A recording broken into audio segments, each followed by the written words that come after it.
Welcome to the Summit City, home to the 260's dedicated high school athletes and fans. Each victory and celebration captured by our cameras.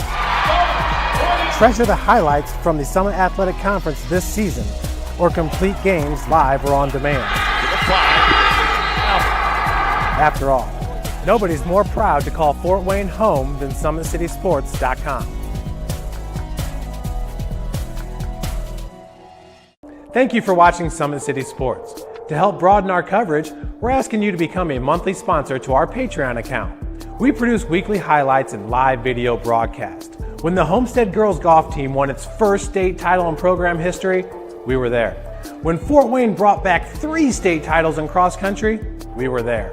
We believe in sharing positive stories and setting the standard for how high school sports should be covered.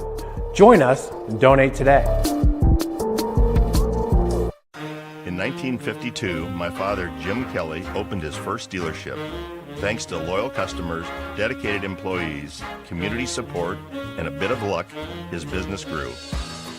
70 years later, that dealership has become the Kelly Automotive Group, with 14 brands in 3 locations, including our new Fort Wayne Auto Mall. Thank you for 70 amazing years.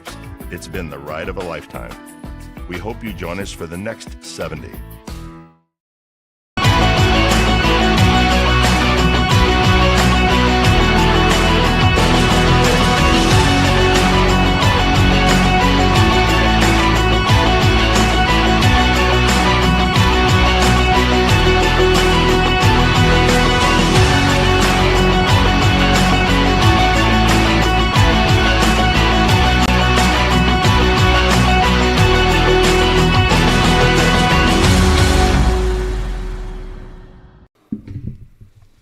Good evening, everybody. Welcome to Around the Fort.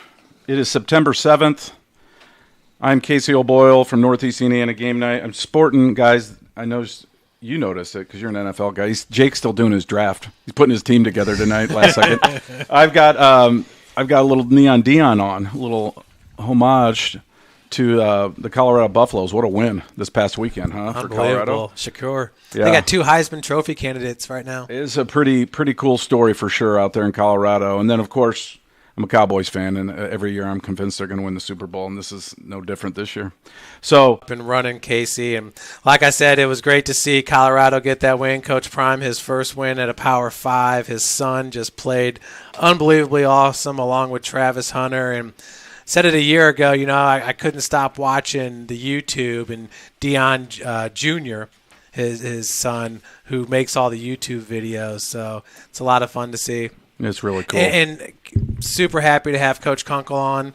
What a great win for that team this week. Yeah, no doubt about it. Before we get to Coach, got to welcome back Jake the Snake Smith, who came over from the Whitley, also known as the city. Dub also County, known baby. as C-City or Dub County. It's got like 17 names. Jake is normally in the Snake Pit. I don't know. He was a little uncomfortable. He morphed over here to the big boy couch. Jake, welcome back. Glad to be here, man.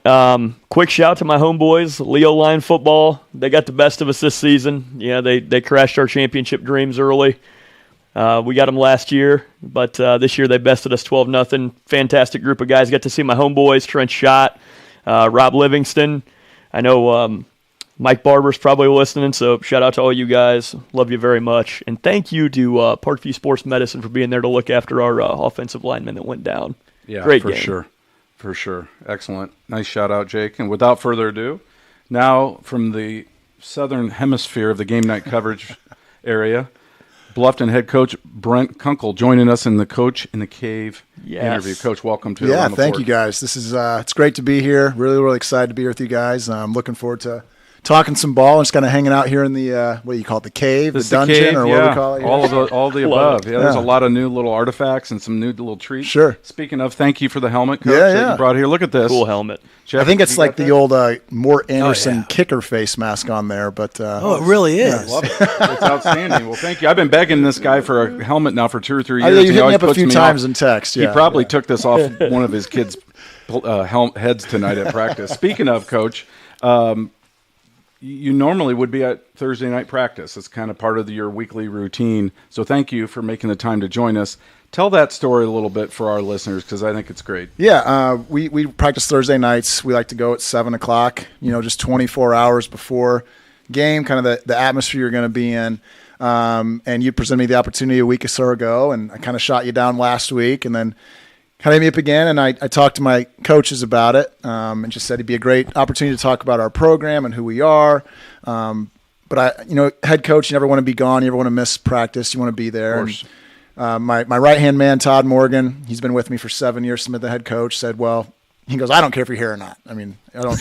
Most days he's pretty much like that. Defensive coordinator, he could care less if the offensive coach is there or not. More time for defense. More time for defense. But he said, hey, text your seniors and see what they think. And we're fortunate this year we got 17 seniors on our team. And so I shot him a text and said, hey, guys, this opportunity came up. Again, you guys are my number one priority. This team is.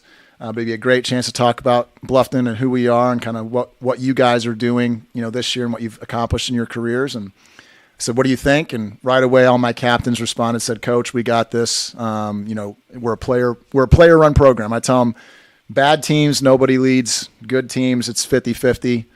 Great teams, elite teams, it's player-run. And we want to try to be an elite team, so I try to give the players as much ownership as we can. And love it. They took it and run with it. So, right now we should be on play 50 or so of our script, Excellent. So let's hope we're ripping through it pretty good. Now, who is the assistant coach that's an avid around the fort? That would be Brian Bowman. Okay. I think he give watches. A shout out to Brian. Watches every episode. So he was the guy. He's like, you got to do it. So this is for you, Coach Bowman. Coach Bowman's why I'm here. So he's also been with me for 7 years as well. Cool. So yeah, it's great. Very cool. Yeah, and Coach, this is your 7th year at the school, and this past Friday you came up with a big win over South Adams, 41-6. First time you've ever beaten the Starfires. Man, how good did it feel after the final bell rung on Friday? Yeah, it was great. South Adams, along with Adams Central, since I've been the head coach, and Woodland early on too, under Coach Haydock, but have been the measuring stick in the ACAC. Grant is one of my closest friends in this coaching fraternity that we have, and a ton of respect for him. He's built a great thing there in South Adams at a 1A school where turnover is really, really hard. But he's been year in and year out. They've been really, really good. So it's kind of a rivalry-ish game for us. I mean, we view them as a rival, but, we've never beaten them until this year. So that's hard maybe we can establish it a little bit. But yeah, it was a big win. There was a picture taken before the game, and there was not an empty seat to be had, which 7 years ago when we started this thing, it didn't always look that way. So great win for our community. Super, super happy for our kids. And, to do it against a quality opponent like South Adams and Grant and his staff, it really did mean a lot to us. Well, that's awesome. Hold your thought there, Jake. I got to bring up this stat real quick. 41-6 was the final. So not only did you beat them pretty handily. Only the 7th time, is that right, in the last 35 years? Yeah, according to the Herald site, yeah. Okay, yeah. And then first time for you, and then I think the first in the last 10 years. The rushing stats, guys, we talked about this, 361 for Bluffton, 0 for South Adams. I thought maybe this was a misprint when this came through the other night. Wow. That's got to be guys in the trenches, right? Yeah, and first off, it starts with your offensive line up front. We bring back all 5 starters from last year, and Friday night we went unbalanced a lot, brought a 6th offensive lineman in as well, and kind of went to a heavy set. Like you hadn't shown that to this point? We'd been unbalanced before, but we Okay. put in a different formation. We had 2 H-backs and a tailback behind. love it. So we had Power football. Yeah, 4 guys in the backfield essentially. And we were able to just kind of line up and go right at them. That was kind of our game plan. And to the credit to the guys up front, South Adams, Coach Steiner, his defense, giving us a lot of problems the last several years. He's very good schematically at blitzing and showing one thing and doing another. But our guys up front did a great job, opened up some holes. We had 3 guys rush for over 100 yards that's awesome. offensively. And then, on defensive side as well, a lot of those, 2A football, a lot of those offensive linemen or defensive linemen too, Yep. went to the other side of the ball and really controlled the line of scrimmage. And, Owen Warner is a fantastic player. Probably the best quarterback in our league, pure passer-wise. The Kobe Meyer kid at Heritage is very talented as well. But Yep. He was obviously the focal point of everything we wanted to do, and we were able to get pressure on him with 3 guys a lot of the time. So that helped make things easier for our guys on the back end because, Owen couldn't scramble and move as well as maybe he would have liked. So, yeah, it was great. I'm an old offensive lineman, so being able to line up and smash mouth and stuff like that was kind of a dream offensive game for me. We call it 8 passes, so it wasn't quite perfect. But it was, and it's interesting because a week ago we talked about Concordia had 3 receivers with 100 yards each. Right. And you guys did it this week with 3 running backs. Yeah. Talk a little bit about those guys and maybe even a couple of your linemen, or all 5 of them. Let's yeah, do some shout-outs. So our starting offensive line, they're 4 seniors and a junior, but they all started every game last year. So from left to right, Deontay Eskridge is a junior who started every game last year. Lucas Garrett's a 3-year starter for me at left guard. Chris Castaneda at center. Sam Meckling is a 2-year starter at guard, and then Johnny Cruz is a 3-year starter at right tackle, and then Draven Shoemaker is kind of our power, our unbalanced lineman that we bring in. Okay. So those 6 guys really kind of set the tone for the night. Tailbacks that we ran the other night, Tucker Jenkins, kid's kind of a freak. I mean, he's 6'3" and 220 pounds and can move, and we hadn't shown him a lot running the ball. We kind of saved that for week 3, but he came in right away, and we're getting 5, 6, 7 yards every time he touched the ball. 139 on 16 carries. That's a pretty good night, right? Yep. We'll take that. Yep. Andrew Hunt he's been a starting receiver for me for 3 years. That kid can hunt. 103 yards on 4 carries. That dog can hunt, right? So we put him in kind of a wildcat set and just let him be an athlete and go. And then Cooper Craig is a freshman for us. Yes, I'm hearing good things about him. Mm-hmm. He's got great vision. He's been playing on Tuesday nights up until a couple of weeks ago. He's playing on Fridays. So to come in as a freshman, he's earned the respect of the guys on the team because he runs really, really hard. He got popped big time in our scrimmage against Norwell. Like, kid came down, safety rolled down, decleated him. He popped right back up, tapped the kid on the head, and went back to the huddle. I mean, that's how you earn respect from your older guys. So yeah. He's got great vision. We're really excited about what he's going to be able to do in the future as well. So, yeah, those 3, and then, we were able to spread the ball around and keep guys fresh. It was nice. Love it. So you've had 3, kind of blowouts to start the season. Differences from last season to this season, what do you think the biggest improvement you guys have made as a team offensively that's letting you put up so many points this year?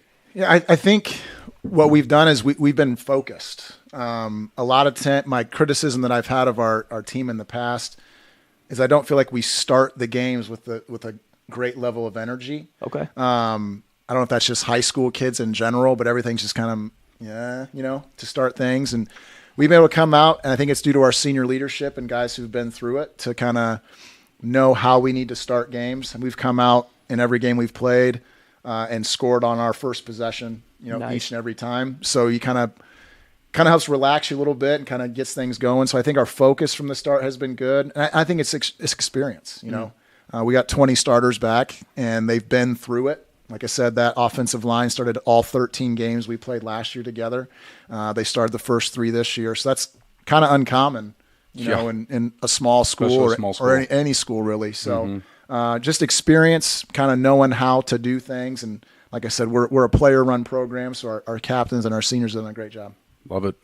Coach, just talk about the ACAC this year. The last couple of years, it seems like it's been AC and South Adams pretty heavy at the top. This year, you got Heritage that is just playing like their hair is on fire. Adams Central's doing what they're doing, much like your squad, returning a lot of their starters from a year ago. South Adams is still extremely good. Woodland as well. Do you feel like this is one of the strongest years of the ACAC, maybe top to bottom as far as parity is concerned? Oh, 100%. I think since I've been the head coach, this is year 7, I think this is the best that the league has been top to bottom. You mentioned at the top, it starts with Adams Central. They are, forget 1A football, they're one of the best programs in the state. No doubt. What Michael has done there, the culture that they have, that's what I want. If I were to pick one program that we could be like in 20 years, it would be Adams Central. They've had 2 coaches in 45 years, with Coach Mennick and then Michael. So you look at their roster, there's a Hammond, there's a Fichter, there's a Gerber. You look 25 years ago, there's a Hammond, there's a, you know what I mean? Yep. So legacy kids. Yeah, exactly. And so it starts with them. They are good. I fully expect them to be playing, the day after Thanksgiving again this year. I'm rooting for them too. I'd be fine if they lost week 8, but I'm rooting for them every other week. For sure. We talked about South Adams, what Grant has done at South Adams. They've consistently, again, they've been right there with AC the past few years. And Heritage, Casey Kolkman is kind of a lot of why I am who I am. He taught me a lot about coaching football. So what he's been able to do at Heritage, this is, I think, year 4 for him there. Coming in with this freshman class and building it, I think they are very, very good as well. And they think got 27 seniors or something crazy like that. So they're very skilled.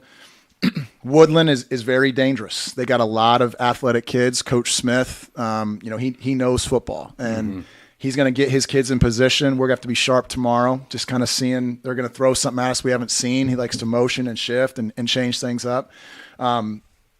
Coach Zagunda at Jay County. I mean, the guy's won 200-some games in his career. 3-0 for the first time since 1985. They're undefeated this year. Yep. They've knocked off some teams. They hadn't in previous years. They beat a NE8 team in Huntington. Yep.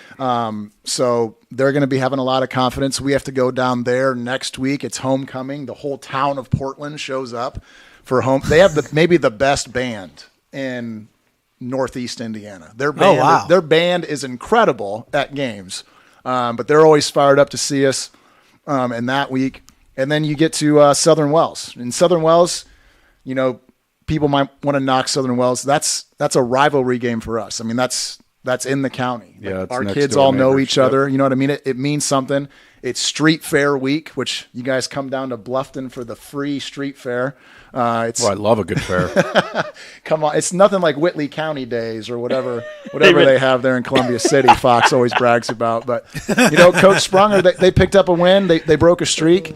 And those kids, I feel happy for Coach Sprunger and those kids at Southern Wells. I mean, they're high school football kids. They put time in. For them to get rewarded with a win is good. So there's really nobody on our schedule I look at and think, oh, man, that's an easy game. And I think our conference this year for sure is the best that it's been in my 7 years, which is good for our league. I mean, you look at our – should be good for the postseason as well. I mean, since I've been at Bluffton, Coach Haydock took Woodland to state. Grant took South Adams State and AC the last 2 years. I mean, not many other conferences can say they've had 3 different teams go to state in a 7-year span. Absolutely. I mean, that's pretty incredible. Bluffton could be a 4th. Well, hey, in an 8th year, right? From your lips to God's ears, maybe. But we'll see about let's that. talk, Coach, a little bit about this matchup against Woodland. You touched on it briefly upstairs. By the way, the pizza from B. Antonio's was delightful. Was it not? Very good. Very good. I probably didn't eat it, but it was delightful.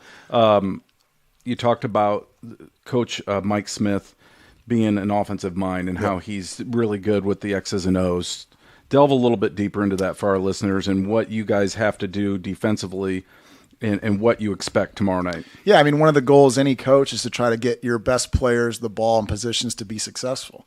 And what Coach Smith is able to do with the fleet kid, number 6, he moves them all around the field. He might be a running back one play. He might be a receiver another. They're going to start in one formation and move and shift.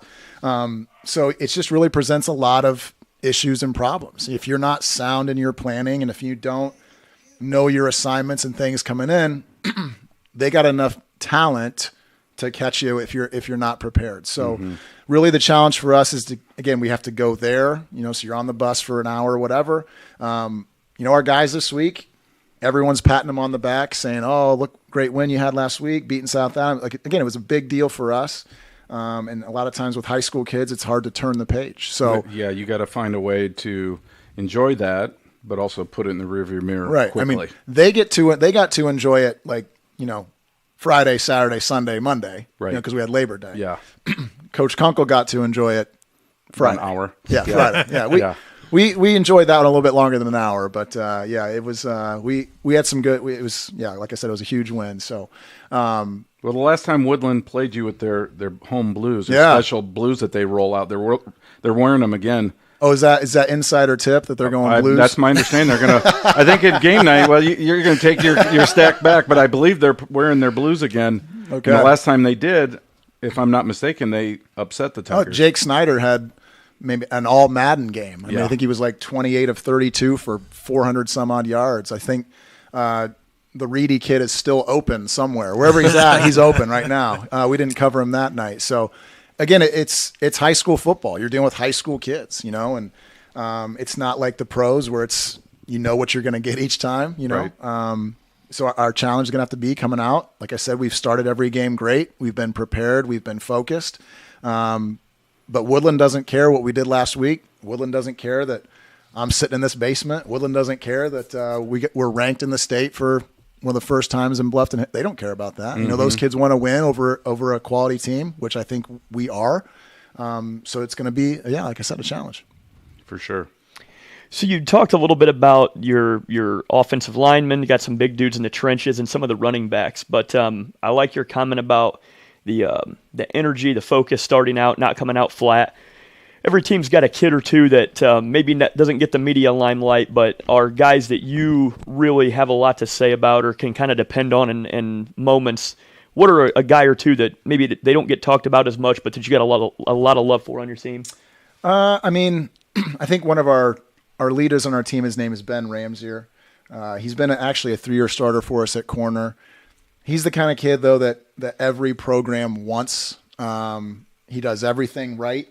We award a special jersey to our kid who's the hardest working kid in the off season and kind of best represents what we want a Bluffton football player to be. It's kind of in honor of a former player who played the right way, but tragically lost his life in an automobile accident. So we award the number 25 jersey, and Ben earned that this year because that's awesome. He represents what we want Bluffton football players to be. Ben is the kid, like, hey, a freshman needs a ride. Hey, Ben, go get him. Yeah, coach, I got it. Like, one day I came to practice, and I think 6 dudes piled out of his car because, they all know they can go to Ben for a ride. So he's kind of our leader in the way that he does things, action-wise. Another kid that plays on our team who kind of Hutch Craighead. Okay, so if Hutch Craighead was here on that couch. Great name. I know, right? That's awesome. He's a starting corner for us, probably the most fundamentally sound kid we have. But he'd sit on that couch for the next 3 hours and not say a word. But the things that Hutch does in a game, you don't see his name a whole lot and whatever, but he's just a solid football player. Who, again, we're at Bluffton, we're trying to find kids who just like to play ball, and Hutch is one of those kids. He's not going to say anything, but he's going to be there every Friday night. So we like that. I love it. Yeah, and Hunter Wenger and Ramsmeyer leading the team in tackles this past Friday with 4 tackles kind of speaks to how you guys were able to really win the time of possession there. A lot of guys had tackles, but for your leading tacklers to have 4, not a whole lot of opportunities for South Adams this past Friday. Yeah, again, that's a credit to what our defense was able to do. Like I said, Todd Morgan's been my right-hand man since I got the job. We're neighbors. We've known each other for a long time. And so to get to do this with Todd has been awesome, but he does a great job of coordinating our defense. He had the guys ready. They were where they needed to be. And listen, Owen Warner, like I said, is a fantastic football player. Grant knows offensive football. And our kids just went out and executed and played their tails off. So I'm fine with the tackle numbers being low. That means they ran fewer plays. You don't want to give a team like South Adams a chance to continually make a lot of plays. So for our guys to go out and keep them off the field pretty quick was great. And then when we got the ball, like I said, we were kind of ground and pound. So it was kind of nice to keep the ball away from their offense, which was the goal coming in. Coach, I got to see you last Tuesday, and you talk about wanting to be that Adams Central type program, hopefully in 30 years, 20 years. What's it take to do that? And also, you're a strength and conditioning coach. So kind of what's your day like in the school before you head out to practice? Do you have a lot of kids buying into being in that class and getting in the weight room and doing what they need to do to get bigger, faster, stronger? Dog's going crazy. Oh, they're going. Pretty soon he wants to come down and see you. He's going to jump on your You're lap. his kind of coach. He about jumped me when I came in. I guess the first part of your question with the consistency or like how to build that program, I think it is consistency.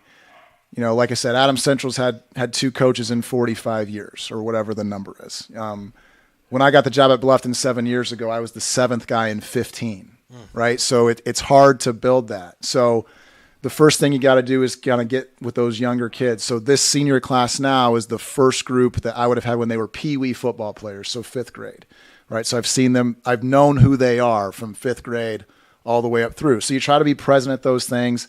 I got a son playing Pee Wee football. We got flag league. We got 1st through 4th graders. I try to go out there every Saturday and at least wave and say hi so they kind of know. Every kid gets a Bluffton football shirt. I love Coach Fox, the EMAE, right? Every man an eagle. I can't steal that, but I want every kid to be a Tiger. You know what I mean? So, so it starts with that, trying to build relationships with kids. Why I do this job is for the relationship part. I think I try to be very honest and genuine with kids. The slogan in our program, every kid on the program has a bracelet. Family, you think about family. That's your brothers on the team, who you represent, your family at home. But the acronym we use is forget about me, I love you, right? And you got a game where you have 3 different guys go for 100 yards rushing, because they don't care who gets the credit. It's all about that next guy. So if we can teach kids to be selfless and care about other people, that's really what the goal we're trying to build. And when you have that mindset and that attitude, it's kind of contagious to where you see it kind of feed through your team where, it doesn't matter that, Hutch Craighead is not mentioned in the game night or something like that. We'll fix that next week. But he helps us win football games, yes. And that's all he cares about. Right. To the weight training part, our administration 7 years ago when I was able to get this job, fortunate enough to get this job, they created a full-time weight training position. So we're on block scheduling, so 85-minute periods. So I got 40 guys and girls. We have a lot of girls taking the class too, which is awesome. My goal is that every kid at Bluffton, is a better athlete as a result of taking the class. And I don't coach many girls sports. I coach track, but any girl or guy who's in there who's not a football kid, track kid, they're still one of my guys. I text guys from other sports all the time, encourage them and stuff like that, because the work I see them putting in the weight room. But I get them for 85 minutes a day. And we lift 4 days a week, and they get 85 minutes to work out. I mean, you're in great shape. I think he's, in lunch, he's just doing curls and stuff and just pounding it hard. Absolutely jump in. You lead by example, right? So if I'm gonna make them lift, I'm in there too every day, sweating with them too. Next time I bring a bundle of game nights, I'm coming in the weight room coat. You're gonna get me in shape. There you go. One way or another. Hey, come on down, man. Come on down. Ladies and gentlemen, if you're just now tuning into Around the Fort, we have Bluffton head coach Brent Kungle joining us. Coach, you talked about this senior class, if you will, in meeting them as little guys 7 years ago. Right. Could you see this? I mean, did you, or is that unfair? Yeah, I mean, so you're always trying to sell the vision. You know what I mean? And I remember I talked to every class, and up until last year, it had been 34 years since Bluffton won a sectional. Yes. But every time I would meet with whether they were flag kids, Pee Wee kids, middle school kids, you're selling that vision of, hey, someday this is going to happen, and I want you guys to be the ones to do it. Because, I mean, it's okay to have goals like that. There's no reason why Bluffton can't be a program that can compete year in and year out. You know what I mean? We've got everything we need. We've got the resources. We've got kids. There's no reason why we can't do it, but kids got to have some kind of vision to rally around. So getting with those young kids and saying, you guys are going to be the ones that are going to do it. And then they start to believe that. And all of a sudden you see a class Live It Out. Like I said, it was incredible. Did they do a lot of winning though through 6th grade, 7th grade, 8th grade, freshman year, or did it kind of build? I feel like it kind of built, I don't Sure. I don't remember their middle school record. You know what I mean? I'm more about, hey, let's teach fundamentals. And get better. And let's get better together. Yeah. I tell my middle school coaches, their goal should be by the time a kid is a sophomore, they are fundamentally ready to play high school football. So they might not be physically ready. A lot of kids aren't. Right. But if we can get fundamentals laid by the time they are a sophomore, they can come in and contribute. So how many games they won in middle school, I don't know. I mean, it's always been a big class. They've always been super connected. These guys hang out in the locker room. They hang out off the field. I think that's a lot of why we've been successful, is because they actually care about and like each other. They were great at the photo shoot, and it's funny because they're asking about these pictures, by the way. They said we leak them out very carefully. The Swami, he's very. I mean, we got a lot of social media obligations to live up. Close to the vest, close to the vest with the pics. But it's interesting through the years. I go back to 2008 with Belmont. And I remember when those kids, Nick Hall, who's now the coach there, Nick's a great was guy. on that team. Trent Bussey, I remember when those kids were at our photo shoot and they left, I remember saying something to somebody, they're going to win a state title this year. Right. You could tell there was something special. They had karma, they had chemistry, they had a vibe to them that was so positive.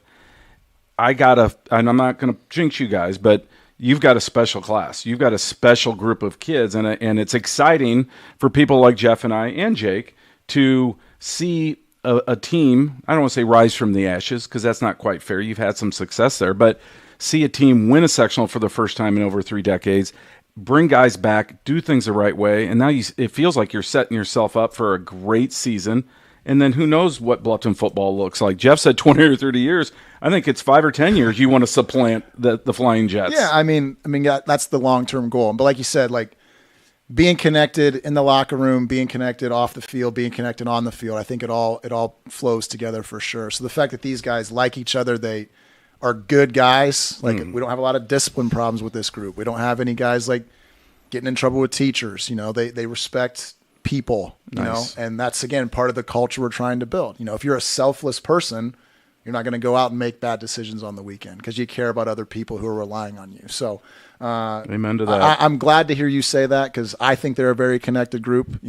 I have high hopes for them. Whether it's we win 1 more game this year or 10 more. I think we're building a great group of young men.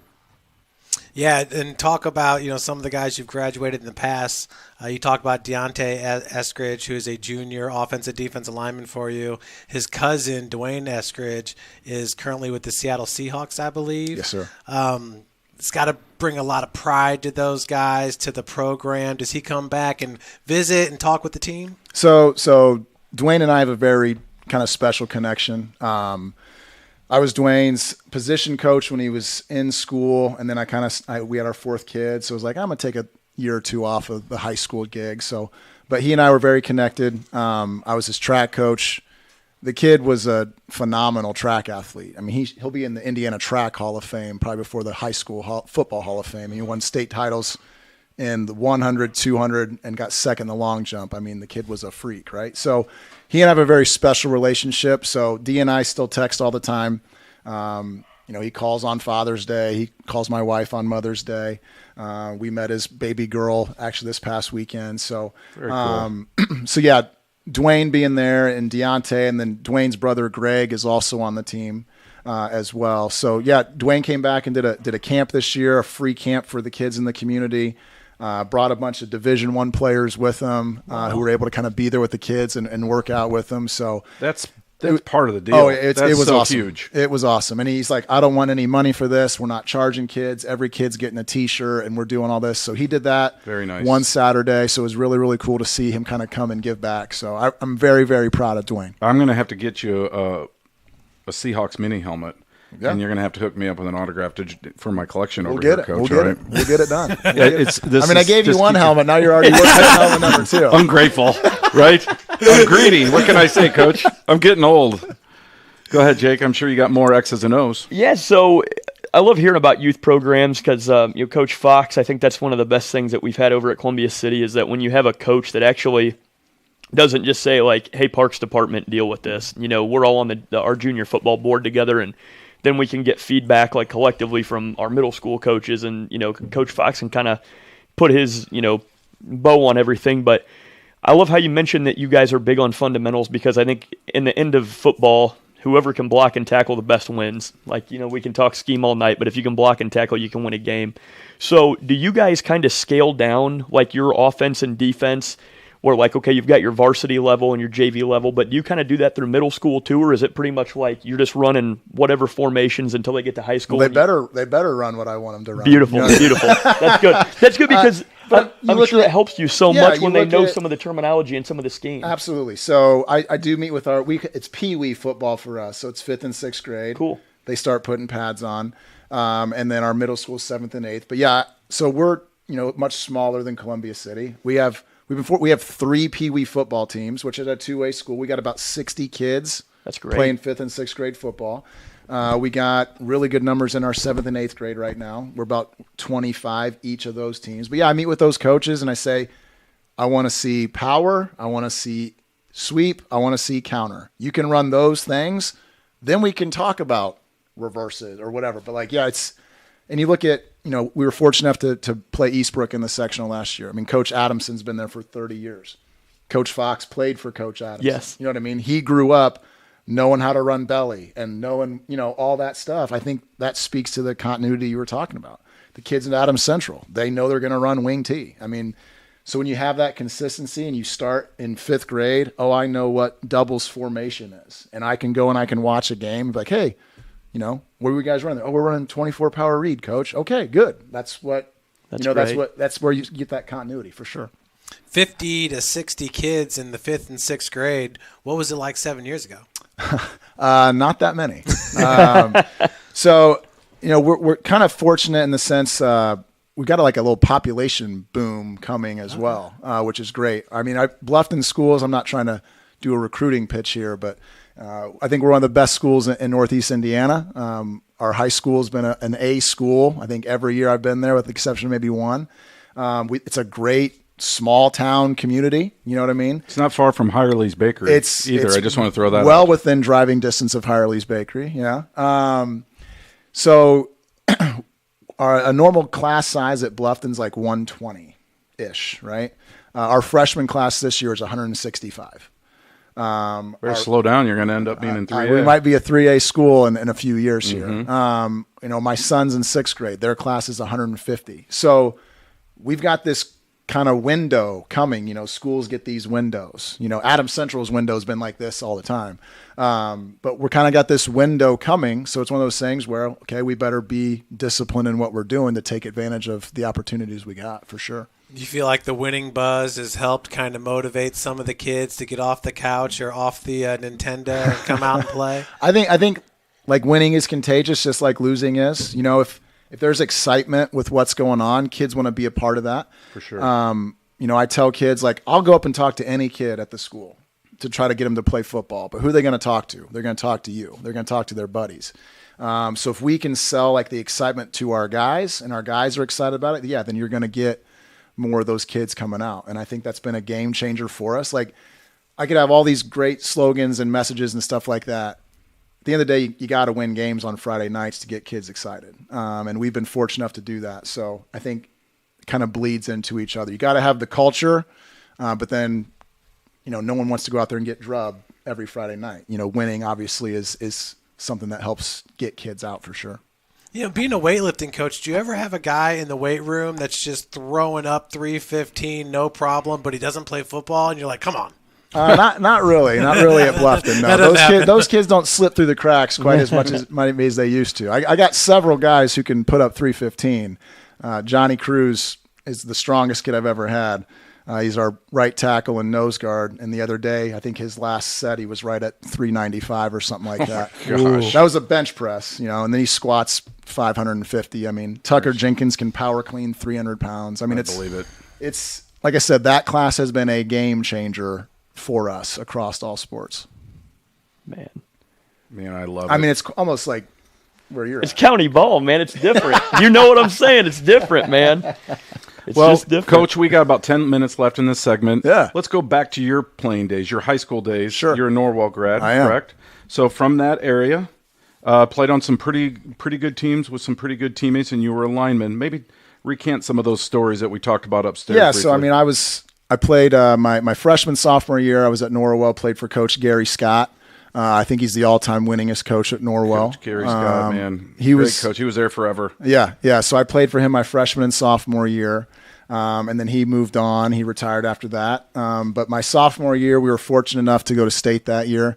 I was on the team. There was 4 sophomores that lettered. I was one of those, but I was like the backup long snapper. That's why they took me on the road trips. You know what I mean? But some of my teammates from them, it's kind of great. Like Matt Best, was a Really starter on that player. team. Mm-hmm. Played at Indiana State.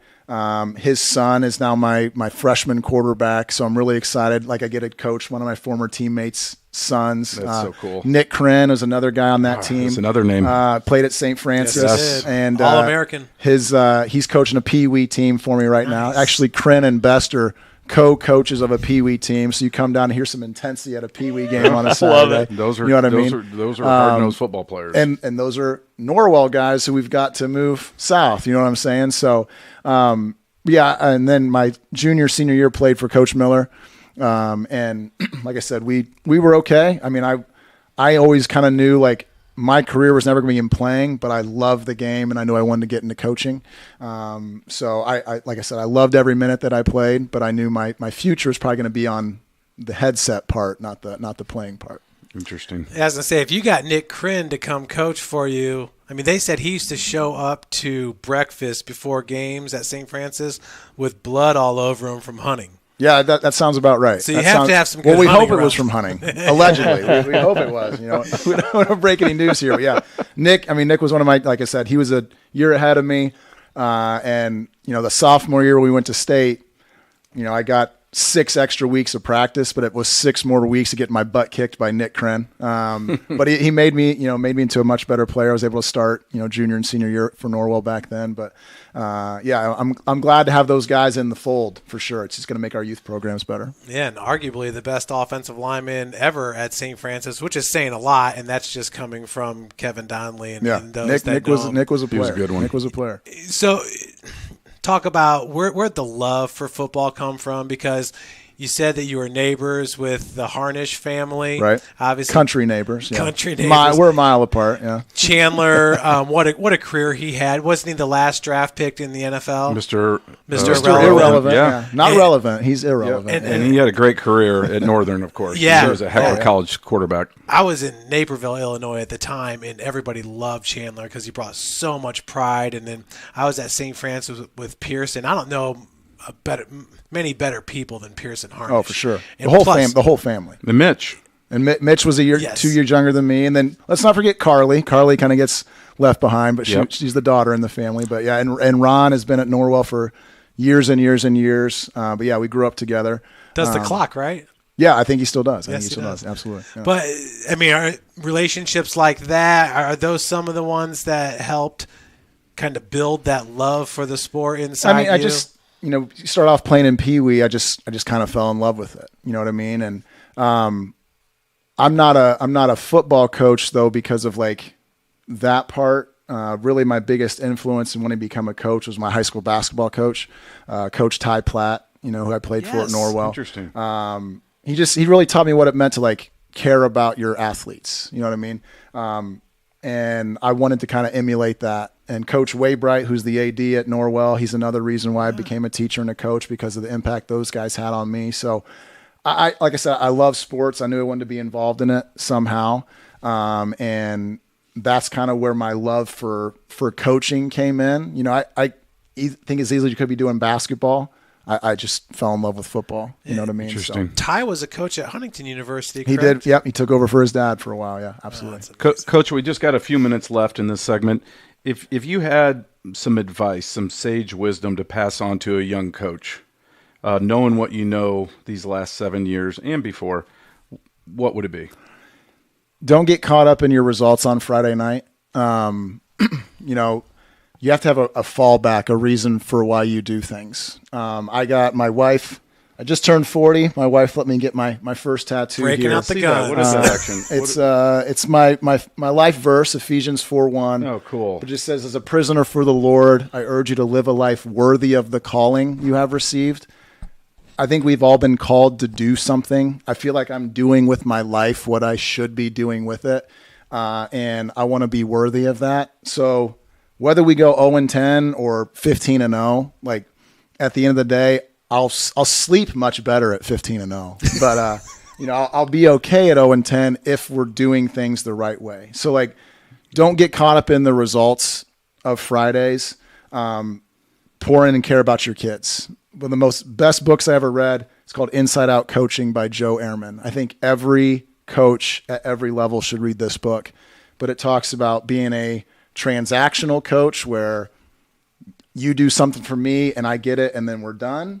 Or are you a transformational coach where it's like, I care about you as a person and I want to help you for the rest of your transform for the rest of your life. So it's always going to be about relationships for me. I got a little teared up on Friday. Student section started chanting, and my players kind of covered me in some water and stuff like that because, it was a big game for us, and it's just all about relationships. So pour into your players. It's okay to tell them that you love them. You know what I mean? Be hard on them. I mean, I ripped my JV to shreds yesterday, but I told them, if I didn't care about you, if I didn't love you, I wouldn't do this. Yes. So tell your players that you love them, pour into them, be about relationships first. And the other stuff always takes other care stuff of itself, will pan out. Whatever that means. Yeah. What a great answer. Just real quick, one of my favorite quotes of all time I've ever heard from a coach was from Coach Kunkel here. He said, "No football coach is ever happy with anything." So I'm sure you would sleep better if you were 15 and 0. Absolutely. A lot of truth in that. I would love to have the opportunity to try to fall asleep at 15 and 0. You need to get that tatted on your other side when you're 50. If we do that, we'll see for sure. Great. Well, Coach, we're out of time. Thank you so much, ladies and gents. Great. Tonight we had Brent Kungle, coach of Bluffton High School. Thank you so much, Coach. Appreciate it. Thanks This so was much, awesome. This was awesome. It was a lot of fun. And stay tuned, everybody. When we come back, we're going to break down all the featured matchups. Welcome to the Summit City, home to the 260's dedicated high school athletes and fans.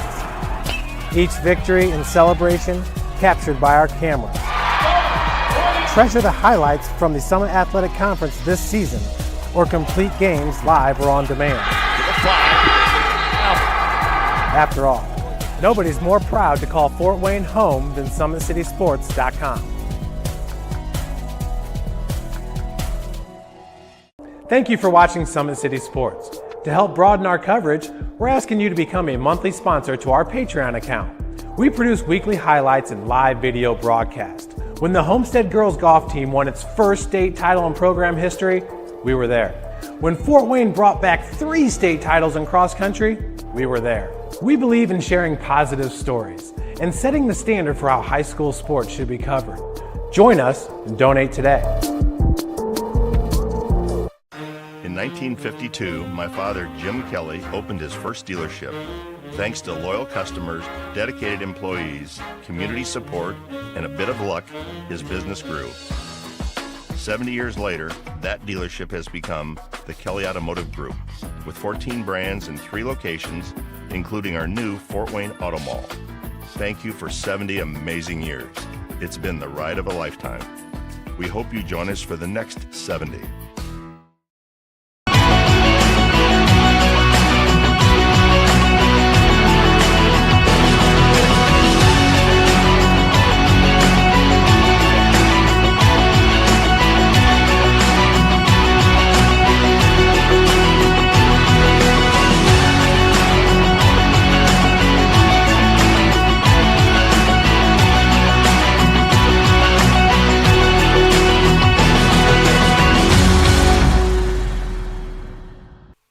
Welcome back, everybody around the fort. Jake, your best friend just left you. Man, I had a dog pal. Dog pal left. Snakes joined me. They're always here. You wrote about Brock Schott in this week's Northeast Indiana game night. Just expand upon that. Yeah, the entire Schott family, starting with their dad Trent, his sister. They're all athletes, And with Brock, a lot of people love Brock at tight end, and I think he'd be a fantastic tight end at any school he would go to, but I keep falling in love with him more off the edge, and especially just thinking about the possibility of him playing on Sundays and the monetary value that comes with that. If he could get to one of these big universities that's recruiting him, whether it be Miami or Georgia Tech, or the laundry list goes on, he's probably got a dozen offers right now.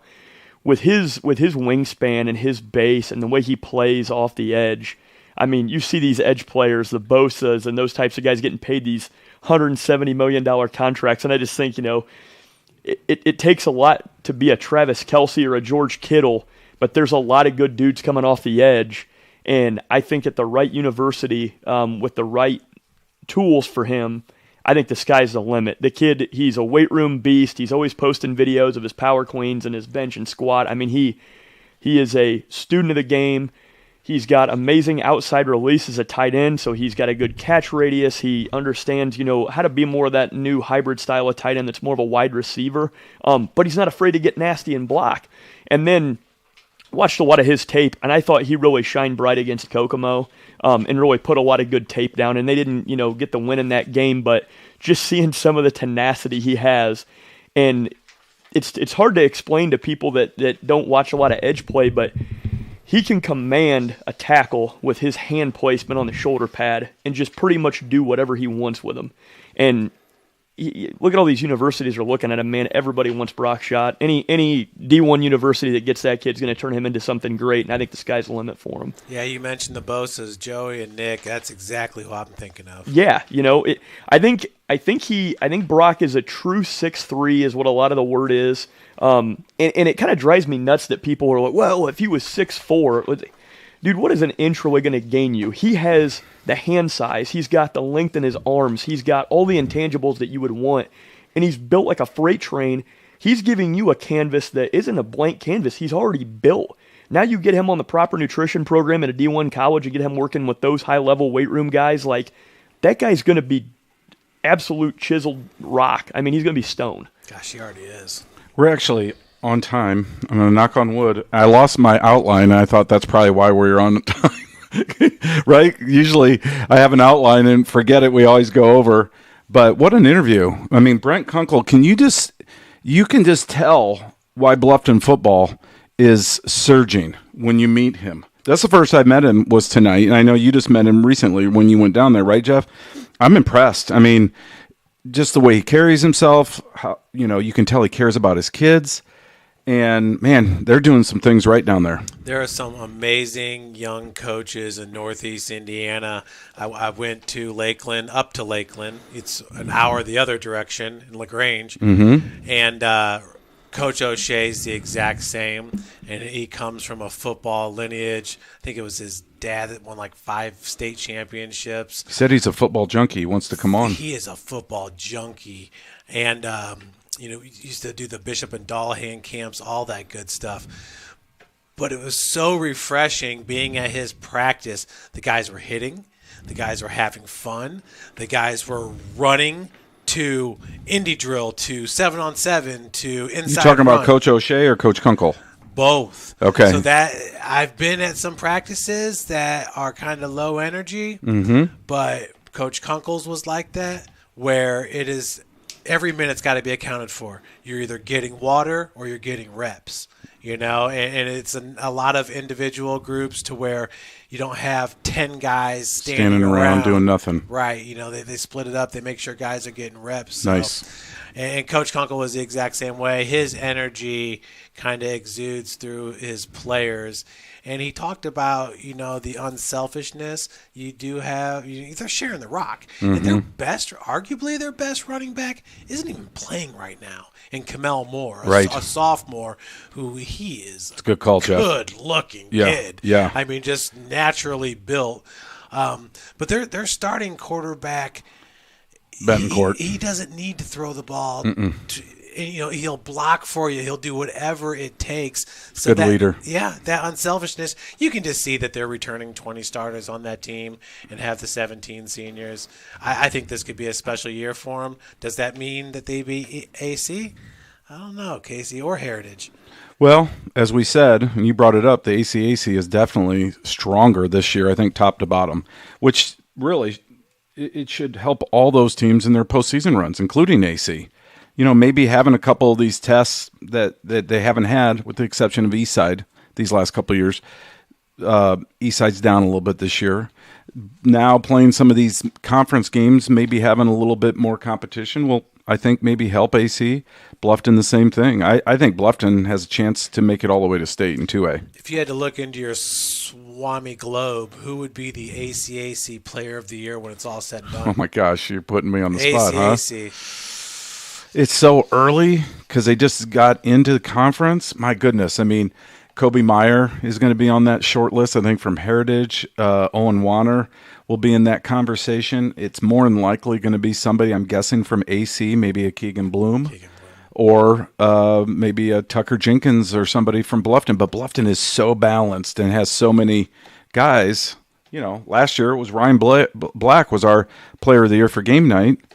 A two-way starter, had great numbers, but not obscene numbers. They didn't throw it a ton, but he was a leader, and he was on the best team in that conference, and certainly our last team standing, along with Carroll. I feel like with Bluffton, with Cruz and Eskridge, they would start for almost any team in Northeast Indiana. You could take those two. You'd find a spot for them. You are so right, Jeff. Those kids can play. Tucker Jenkins, same thing. He would find a way. Cruz was all-state last year, D lineman as a junior. Yeah, no, he's a monster. And they've, Eskridge, Tucker Jenkins, on and on and on. They've got some players. We'll talk about them a little bit more tonight, one of our featured matchups. Put a ball on this real quick, that interview. What were your thoughts from Coach? I can see why him and Brett Fox are friends. There's a lot of similarities with those dudes, man. I enjoyed them a lot.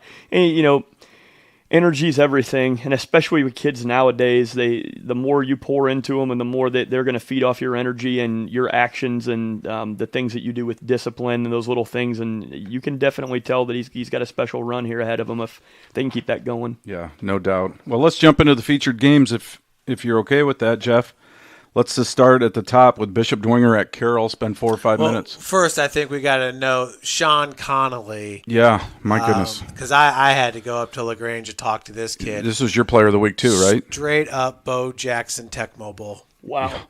4 for 4. 4 carries, 4 touchdowns, 243 yards. It's up there, 248. What is? I can't. My eyes aren't good enough. 248. Yeah, 248, and he had one called back. He had 5 carries for 5 touchdowns. 62 yards. Snyder transfer.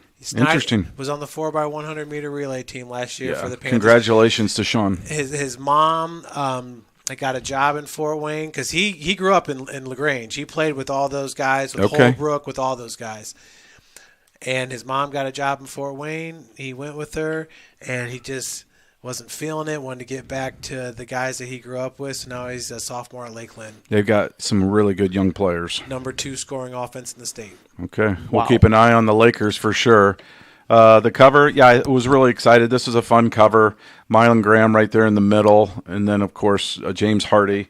You're big on him as well. And then Donovan Williams. Man, did he have a game last week. Unfortunately for him, the Conley kid just had, like you said, Madden 24 type numbers. Otherwise, he's our player of the week. I was beating myself up over that one because it's like, got to be Donovan, got to be Donovan, got to be Donovan. But I've asked everybody, have you ever seen a kid numbers go like that? 4 for 248 and 4 touchdowns? I don't care. Carroll plays sure South. It's happened, but we don't see it. Carroll plays South every year and it doesn't happen. Yeah, no, remarkable for sure. But Donovan had a heck of a game last week. This is obviously our featured game. We'll get to this once we get to the center spread. That's our hot ticket, our first hot ticket of the season, New Haven at Leo. It's going to be a fun one. But the cover turned out really cool. I just like some of the artwork that we had. A little funny story here. Mylan was at a 7-on-7, I think, in Florida during our photo shoot. So that's his picture from last year. Thank goodness they didn't change their jerseys. Oh, wow. Yeah. So you can tell the contrast, the color or the lighting's just a little off. It's subtle, but with him in the middle, you can't really tell, especially him in the foreground. Donovan Williams is in the best shape of his life. He all these guys made it a point to make their senior season something special. Yep. That's why I think Friday night is going to be extremely close because people are telling me Leo's going to run them. No, I don't think so. I think it's a close game, but again, we'll talk about that a little bit more. But I agree with you, Jeff. It's a great matchup. NE8 football, it's your deal for sure. All right, let's jump into it. My column, read that later if you need a good giggle about poor Annie and her bladder problems. I can't wait till we get to Homestead. Yeah, Homestead, they were our fire department team of the week, so they got a nice shout out with their seniors. All right, Bishop Dwenger at Carroll. Let's spend about 4 minutes here, Jeff. Who was breaking this one down? I think it was you and I. I was at Dwenger Northside last week at Shields Field. 12-0 Northside. They get a punt block and a return. Swami said 12 points for Northside victory. And at the time, I'm thinking, this is probably too low. Dwenger just didn't look like they had the athletes to compete. And it's like a light switch flipped on. After 2 shellackings, let's face it, against Brownsburg and Cincinnati Moeller, And then to be down 12-0 on your home field at a proud program like that, I give those kids and those coaches a ton of credit because they rolled up their sleeves and they found a way. They scored 2 touchdowns in that second quarter. That pass from Springer to Carter Minix was a doozy, was a beauty. And then they dominated the second half in the trenches. Their defense took the game over. Northside's got some things they got to figure out, but I tell you what a great performance for the Saints to get off the snide. 0-3 is just a gut punch. So that was a big win. They've got a tough one, obviously, this week at Carroll, but at least they got that monkey off their back and they found the win column. Yeah, and I'm not going to say I told you so. Remember last week I Sure. said I Say really it. do like the Saints.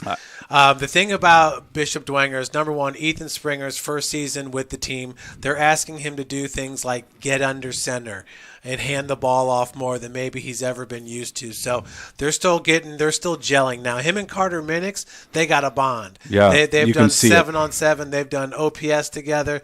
They've got a bond. They're going to have another wide receiver step up and take some of that load off, because if Carter Minix is demanding a double attention, team, more attention on the outside, they've got to take advantage of that. And that guy is Caleb Lehrman, 6'8". They've got him out wide. They threw a lot of jump balls to him early in the season. There were times, and I wrote about it in this week's issue of Game Night, there have been times this year that Ethan has overthrown him where he's got man coverage against a guy that's a foot shorter than him. Mm-hmm. You can't underthrow a 6'8" wide receiver. You're right. It's Harold Carmichael. Throw the ball up and give him a chance to make a play. There's a good chance he's going to come down with it, or there's going to be interference. Remember, the only touchdown against Brownsburg was a one-on-one opportunity to Caleb Lehrman along the sideline. They like to put him out wide and put 3 receivers opposite side. That's how you get away from people putting too much attention on Carter Minix. And I think there's another name that's going to emerge at Dwenger in the receiving core. I love moving Toby Tittman to running back. Mm-hmm. You can see he's just a Tittman. He's a Tittman runner. He runs hard. Trent Tittman's an absolute beast. Toby is their Fullback kind of. Yep. Fullback kind of great. Look at that stiff arm there by Toby. Isn't that great? I mean, he's just such a hard runner. Starting safety, and he runs like that. And that's something that, because he's averaging like 7.7 yards on the season. Yep. And that's something that after 2 weeks, Coach said, we got to find somebody that we can really lean on. Well, and this is tough because he's a two-way player. Well, and I said it last week. Some of these guys need to be playing a little bit more on both sides of the ball and even on special teams.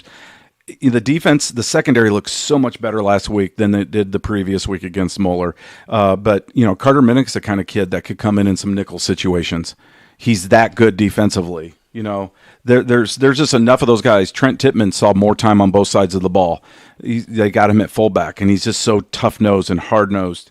So, again, when you've got 4 or 5 dudes, especially if you don't have maybe the talent or the depth that Bishop Dwenger typically has had on some of their teams in the last 30, 40 years, you got to get them on the field. You're talking about the secondary at Dwenger. Do you know what name kept popping up for me was number 11, Ryan Groves. Ryan Groves, free safety, another kid that I coached, junior, wonderful kid. Again, the Groves family, the Groves boys through the years have all been good football players. I think Ryan's the best of the bunch. He was a heck of a running back at St. Charles as well. But, yeah, Ryan is always around the ball. Really good open field tackler. Brady O'Keefe is another one. Max Carey at corner. Those guys had really good games. Let's talk a little bit about Carroll, Jeff. I mean, not much to say from last week. Yeah, what's that? Number one, I mean, the whole split of divisions and all that stuff. Then Carroll's playing Southside, and then Snyder's playing. It just seems silly. But I mean, whatever. Carroll's defensive backfield is so stout. They're good across the board. Yeah, it's going to be hard for this Saints offense to get going against them. They're going to have somebody else emerge, and I think it's going to have to come in the form of speed and agility.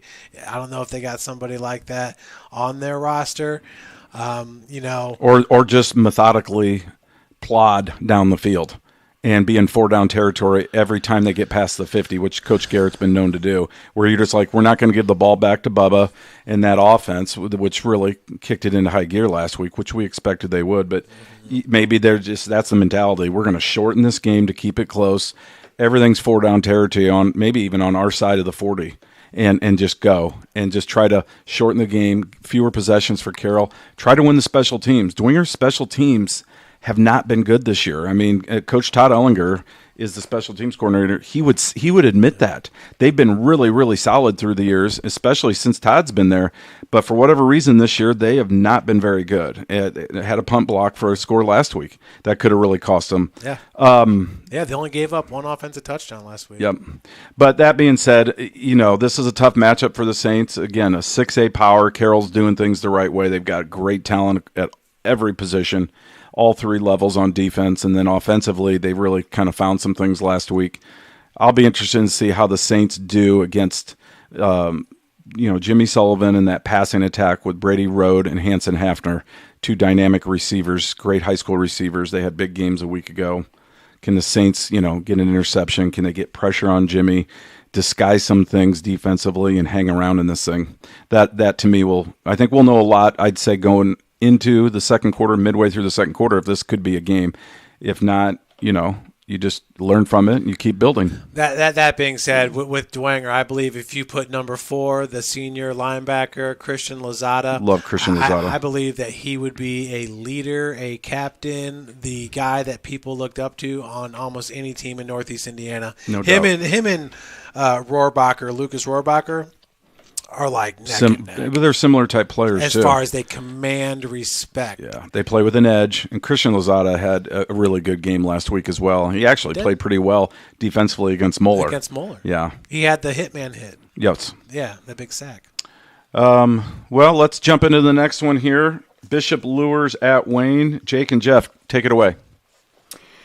Yeah, Lures, they got the dub over Northrop. I think it was 37-14. And it sounds like they're kind of establishing a new offense.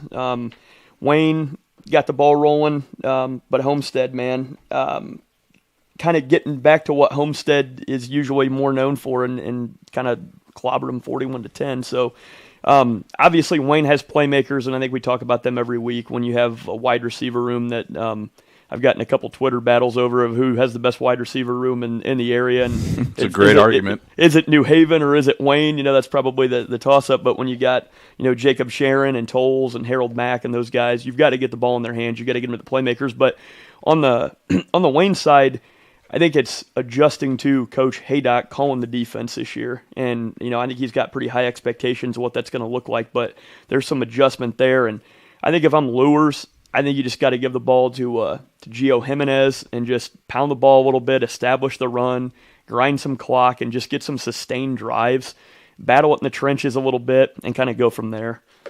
Yeah. Jeff, that Wayne defense kind of let you down, didn't they? You thought they would be better last week. The whole team. I mean, I was more let down by the offense than anything. Especially early, not converting. Just the silliness. Harold Mack showed up, and it looked like he had like a soft cast on his arm, so I hope he's okay.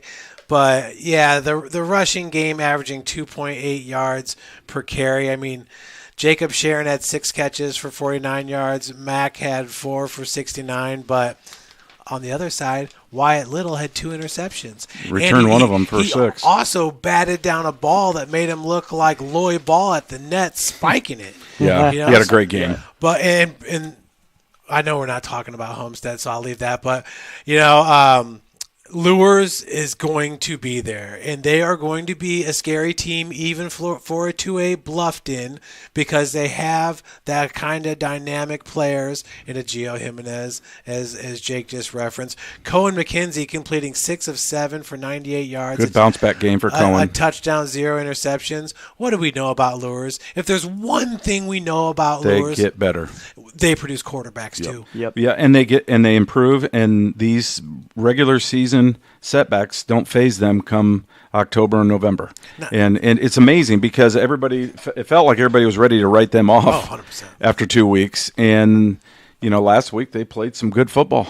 And this is another intriguing matchup. It's an important game, I think, for both Wayne and Lures. Is this one of those bellwether games that propels you to some good things, or could it set you back if you're on the wrong side of it? Well, and look what East Noble did last week. Yes. And that was their week 1 opponent. And look what New Haven's done. That was their week 2 opponent. Yeah. So they've not lost played to some pretty good teams. They have almost, I don't want to say East Noble, but they've played New Haven at its best in 10 years. Yes. I totally agree. I couldn't agree with you more. This could be one of those Lures teams that we look back and think, man, maybe we got the shovels out a little too quickly. Yeah, I think that they are going to be in really good shape as the postseason comes. And you know who else I think is going to be in good shape as the postseason comes? Bishop Dwenger. Perhaps. It's discipline and tradition, and that's the tough thing. Lures and Dwenger both have that. And Wayne, I'm always one of the first, fans to jump on with a team that's just got a bunch of playmakers. But at the end of the day, it's just like what Coach and I were kind of bantering back and forth about. At the end of the day, football is blocking and tackling. Fundamentals. And it's fundamentals. And you've got to be able to convert. So you may have 3 track stars on the outside that you can throw 100-plus yard passes to every game, and each of them gets you a tutty. But at the end of the day, Lures is going to establish the run. They're going to handle their business in the trenches. So you have to, if you're Wayne, you have to come out and play disciplined, fundamental football. You can't make mistakes with penalties, and you got to be in that game in the fourth quarter. And I think this is going to be a good one. I think Wayne a little bit more than a touchdown with the win. Okay, let's jump to the next one. Jake, why don't you take it, and I'll help you. Let's talk a little bit about Eastside at Cherubusco. It's an intriguing game. Coach Sade's never had a losing record at Busco. This is their worst start, I think, in 20 years. Not to pile on top of the Eagles, but because we knew they were in a little bit of a rebuilding mode. But this is an opportunity to beat a quality team like Eastside that I don't think anybody's given them a chance to do. I still think Eastside's the favorite, but to me this is kind of an interesting matchup. What are your thoughts? Well, my biggest question for Eastside was with their new coach, Coach Brandewey. What were they going to look like offensively this year? Were they going to go away from the east side of yesteryear with the power quarterback read and stuff, because Brandewey's a little bit more known for slinging the ball a little bit more. I think he's gelled well with the other coaches that stuck around. And so when you look at these two teams, this is in their minds a rivalry. They know each other really well. So for Busco, you're not going to come out and do something crazy or different. You're going to come out and run gun tee. You've got to establish the ground game. You've got to run the rock. Eastside's going to do the same thing. This is going to be one of those gutty games in the trenches where you start getting fullbacks involved, and you're going to have to lean on your tight ends a little bit. I know from the side of Busco, they really want Rinker and Iannicelli to I don't know the right way to say this politically correct. They got to pick up the pace, man. Mm-hmm. Busco is known for hammering the rock. And Coach Blake, if you're listening, you're going to know this. It's gap down backer, baby. When you're running gun tee, you have a simple blocking assignment. They don't overcomplicate anything. You just go gut the dude in front of you. And if he's not there, then you go find a linebacker. And if you get through him, you go kill a safety. Right. And that's just what it is. There's no rocket science to it. And they just haven't been able to do that yet. And it's not a fact of the belief in the players. I think they're going to come around. I think obviously Eastside's going to be favored in this game, as they should be.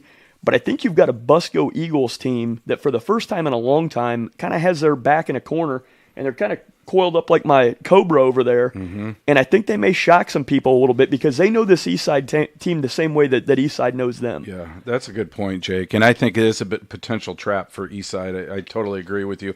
One thing to keep an eye on, the rushing game. I mean, last week Eastside did rush for 218 yards on 39 carries against West Noble. Pretty impressive output in a loss. And, of course, conversely, Cherubusco gave up a decent chunk against Garrett. So it's like, can they shore some of that up, and can they somehow keep Eastside in the 125 range, maybe 150 or less? If they do, I think they're in this game till the end. Yeah, and you've got to neutralize Dane Siebert. I mean, there's a Division I prospect right there that is just going to be a trench monster. They're going to run behind him hard. He's going to do his job. So the Busco Eagles understand that going into it, but do they have enough dogs to come down and Well, and win Dane's this on game. one side of the field. He's like a defensive end, right? Yeah. So I don't know. For my money, I'm going to the line of scrimmage. I'm checking away every single play. Pretty much. Especially if I have a quarterback keeper. I don't. Yeah. If it's a naked bootleg, I'm like, Yep. If I'm we'll running, go the other way. I'm running buck sweep every time. I'm just signaling from the sidelines to go the other Yeah, way. Gage Spalding and Lincoln. Is it Lincoln Carter? I have had really good seasons so far running the ball for Eastside. E.J. Miller had a really nice interception return last week. He's a playmaker for the Blazers. I think the Blazers should be favored, but this is a potential trap game. It could be, and this is at Busco, and if I read on the news correctly, Yes. they are lining up diesel trucks. They love the going diesels up into there. the stadium to rev these things and send pollutants and smog into the ozone layer, and the boys are going to come running out. So Busco, baby, Okay. It's fish fries, it's ice fishing derbies, and it's diesel pickups, Friday night football at its finest in the county. That reminds me of Kyle Matthewson in the St. Francis parking lot. But, wow, for Eastside, their last two games against Adams Central and West Noble, arguably the two best teams in the NECC and the ACAC. Yeah, for sure. The competition's been there, and you know, I think Coach Alex Brandaway's done a really nice job, you know, in his first year here at the helm. But this is a potential trap game because, you know, Coach Sade and the Busco program is a lot of pride, playing a lot of young kids, a lot of sophomores. There's groups coming up. They're underclassmen. This isn't all for naught. A couple of years from now, Yes, we'll Busco's see going to be here again. a different deal. Opening up with Columbia City and Lakeland. Wow. Yeah. Yeah, no, they've had their schedule issues as well. All right, next one, Jeff. It's you and I. I'm going to let you take the ball and run with it. About 4 or 5 minutes here. Northside at Concordia. What are your thoughts on this one? Boy, with Northside, you got to get something positive going 100%. I mean, 0-3 right now. And haven't scored in the second half, I don't believe, all year. Jamari Pearson's ranked, number 5 in the class of 25. Tay is top 5. What is he, like 3, I think, in the class of 24. Jordan King. They just have not been able to get it going. And crazy enough, offensively. I was going to say mostly on that side of the ball, Jeff. Oh, man, Dwenger held them to 190 total yards. Could you believe it? And you think about what they did last year against Homestead. You guys remember that shootout? Oh, yeah. At Homestead, what a great game. It was a fireworks show, yeah. That was. So, and then you have Cam Johnson, and you have these weapons in the backfield. Chris Granger ran really hard. There's a mugshot of him there. He ran really hard last week for Northside. I mean, he's a senior. I was really impressed with him. So impressive. So no, they've got tons of parts. It doesn't make sense. And you know, the documentary thing is really cool. Yes. But is it a distraction right now for Northside football? I think it's a fair question. It's so well done. They do a fantastic job. And I'm not going to be that guy that says, "Oh, this is the reason why." But is it a contributing factor? I don't know. But if I'm Coach BJ, I'm going into the guys and saying, listen, this outside noise feels like it's permeating a little bit. Let's get back to playing Northside football. Let's be disciplined. Let's be hard-nosed. They showed some cracks last week where they had some disciplinary issues. And that can't happen. If you're going to win championships, you know, and this team needs to have its sights set on a sectional championship. They've got the personnel to do it. Now it's about putting it together. Yeah, no doubt about it. And I think everybody knows what you're referring to because it was the talk of so many on Twitter and all that stuff. But you know what? Just like Dwenger had to do after the second week, you got to have short-term memory. Be like those cornerbacks. Yep. Just let it go.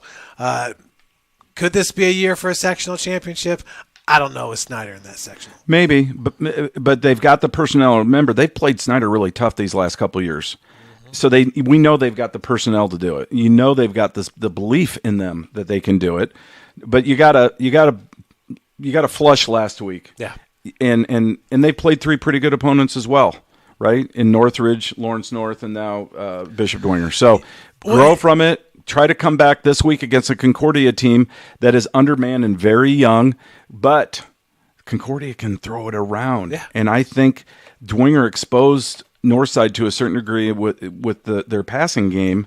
That was just Carter Minix. It was, but it was a big. 122 yards, I believe, and 2 or 3 really big plays, and he also had 1 or 2 called back. Yeah. So, I think with the passing game that Concordia has, this is an intriguing matchup. I think we need to see more Tay on defense. I mean, personnel wise, you got to again. We talked about Dwenger playing their best guys both ways.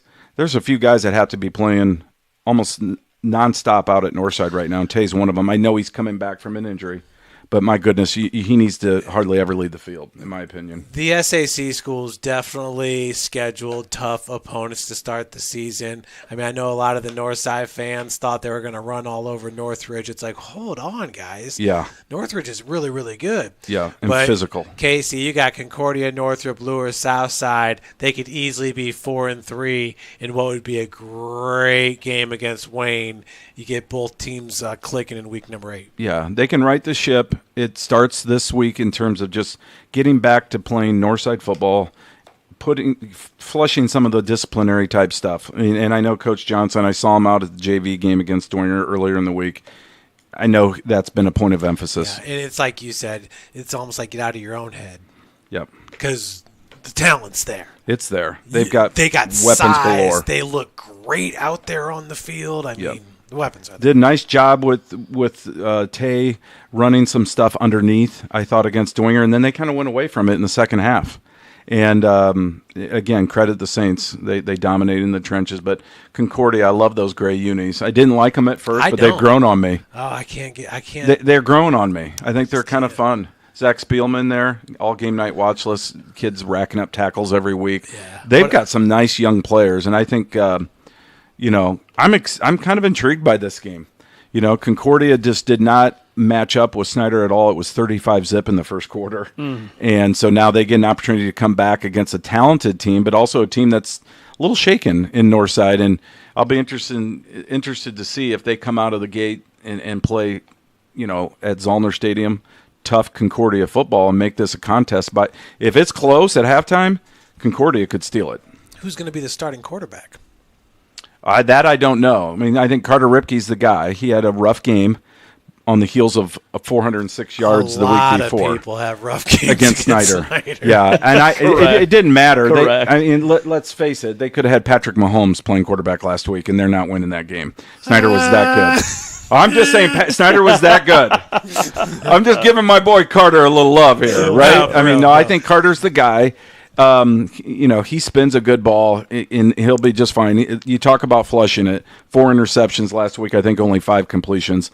Not his best performance. He would know that. He's the only senior starter for them on both sides of the ball. Very young team. And so he's got a lead. I think he'll come back this week and have a nice game. Yeah, and once again, that too with Concordia, they're entering a part of their schedule where they can rack up a few wins here for sure before they finish off with Homestead North. Yeah, for sure. Next one, guys. Let's. You guys have this one, Bluffton at Woodland. Maybe 2 or 3 minutes. Jake, why don't you start? Yeah, I can just wrap mine up real quick. I don't have a whole lot to say on this after talking to Coach, but the biggest thing here is who's going to win on the ground. When you look at Bluffton using 3 ball carriers of Jenkins, Craig, and Hunt. But then you go to the other side, and you got Drew Fleek. So definitely a game in the trenches, definitely a game of who can run the ball harder. When you've got a multitude of platoon of backs, I think the edge goes to Bluffton to me. But what do you think, Jeff? The edge is 100% with Bluffton. I mean, they got an offensive line that honestly can handle themselves in the SAC, probably – with a lot of teams in Marion County as well. I agree. Bluffton is just way too balanced, once again playing without their starting running back entering the season. You would like to see maybe Bentoncourt get a little bit more involved throwing the ball because it's going to have to come to that sooner or later. Good point. But he's already shown that he can do it. He's got a 123 passer rating. Just not a ton of opportunities. Now, so a bevy of running backs. Bluffton wins this one easily. If I'm Woodland, I have got to get Carter Fleek more involved in the offense. For sure. Carter, more touches. Yeah, a junior, he and Drew, so they're both back for another year. When I talked with Coach Smith, he said that Carter, along with their defensive lineman, I'll pull that name up in a second, but we're both got invited to Toledo for a game. Yes. So Richardson. Is it Mason Richardson? I think so. The defensive tackle. So really, really good. But Carter Fleek has 0 touches running the ball. Yeah, and only 1 reception last week, and it was a big one. Yeah, and 2 receptions on the year. Only 2 receptions on the year. That's a good point, Jeff. Love this picture right here of Andrew Hunt. the cutout there. What a beast. Four carries, 103. And you know, Coach, I have to correct Coach. He said that dog can hunt. No, it's a cat. They're tigers, right? That cat can hunt. I'm gonna correct you, Coach Kunkel. Scan down, if you would, Jeff, to you talked about Carter. There he is right there. That's his one catch last week. That kid's a playmaker. You are so right, Jeff. He's been a starter since his freshman year as a safety. Great athlete like his cousin 6'3". Drew. Great athlete like his cousin Drew. And I just think sometimes maybe Woodland's a little too insistent with the ground game, and they need to open it up just a little bit more. Ty Loudon's done some really good things throwing it. They've got some weapons. I mean, we've chronicled them all year long. I think you've got to come out, if I'm Woodland, and show 4 wide, some things that maybe they haven't done a lot of this year, to catch Bluffton a little off guard and see if you can't get an early score and get them thinking defensively like, whoa, this is not what we've seen on film, because running what they've ran through 3 weeks is not going to be good enough to beat Bluffton. Yeah, 66 pass, 62 run for Woodland on the year. This got to figure out a way of getting the ball into Carter Fleek's hands. I totally agree. He's got that kind of Drew Fleek little moxie to him. No, you know, he's a playmaker for sure. He knows he's one of the better. And then not to mention the fact our player of the week, Braden Smith, 15 receptions. The next closest is 7. So he's been doing his job. Yes. But I feel like if you can get a guy like Carter more involved, it's going to take more attention away from him. And opens up that running game. Yeah. And if you have multiple guys to throw it to as well, I just don't think they have the hogs to match up in the trenches against Bluffton on either side. It's all about the O-line, D-line over there with Bluffton. I mean, you can almost plug anybody in at running back, but their running backs are really good. And you know what? Why throw the ball a whole bunch? Just grind down the clock like they did against South Adams. They kept Owen Warner off the field. Yeah, 361-0 rushing yards. Remarkable. And that's -5 at halftime for South Adams. Domination by the Tigers. Let's jump into the featured game of the week. All three of us can comment on this, but I'm going to start with you, Jake. New Haven at Leo. I know you've talked to your Leo folks this week, but you're also really high on the Bulldogs, aren't you? Yeah, really high on both squads. Instead of going to all the guys that everybody knows to start, I'm going to pick 2 players that I think are underrated. One from each. I know where you're going with this. That I think can benefit both squads, because we can talk about all these D1 guys and the keys to the game, but on the Leo side, number 4, Jackson Keller. He's gaining traction. Toledo's starting to take some attention to him. Wonderful back-end player. And then Travis Limpscomb, New Haven trench player, number 55. And calling this game last week, the first thing that I noticed was obviously James Hardy is a stud, and they put him at an edge position. But when they start moving Lipscomb down to the point of attack on defense, it really allows Hardy to get out there and just have a heyday. So they're in a 3-man front, but then they can bring down those ends. And when you get Hardy out there, 2 yards and a stand-up 2-point off the ball, it's murder row. I mean, this is probably the best New Haven front that I've ever seen, offensively and defensively. But then on the other side, you could say the same thing about Leo. So when you start breaking down the game, as we get into it more, I think the keys to the game is going to be the running game, the battle of the trenches in the running game. Both teams have great receiving. Both teams have good quarterback play. Kyler Decker has come a long way as the signal caller for the Lions. But I really think that it's going to come down to, is it Trey Bates that can have himself a game, or to the other side, is it Fuller and Mons that can counter that? Yeah, that's a good point. Yeah, who wins that rushing battle at the end of the night may end up being victorious. What do you think, Jeff? Yeah, definitely.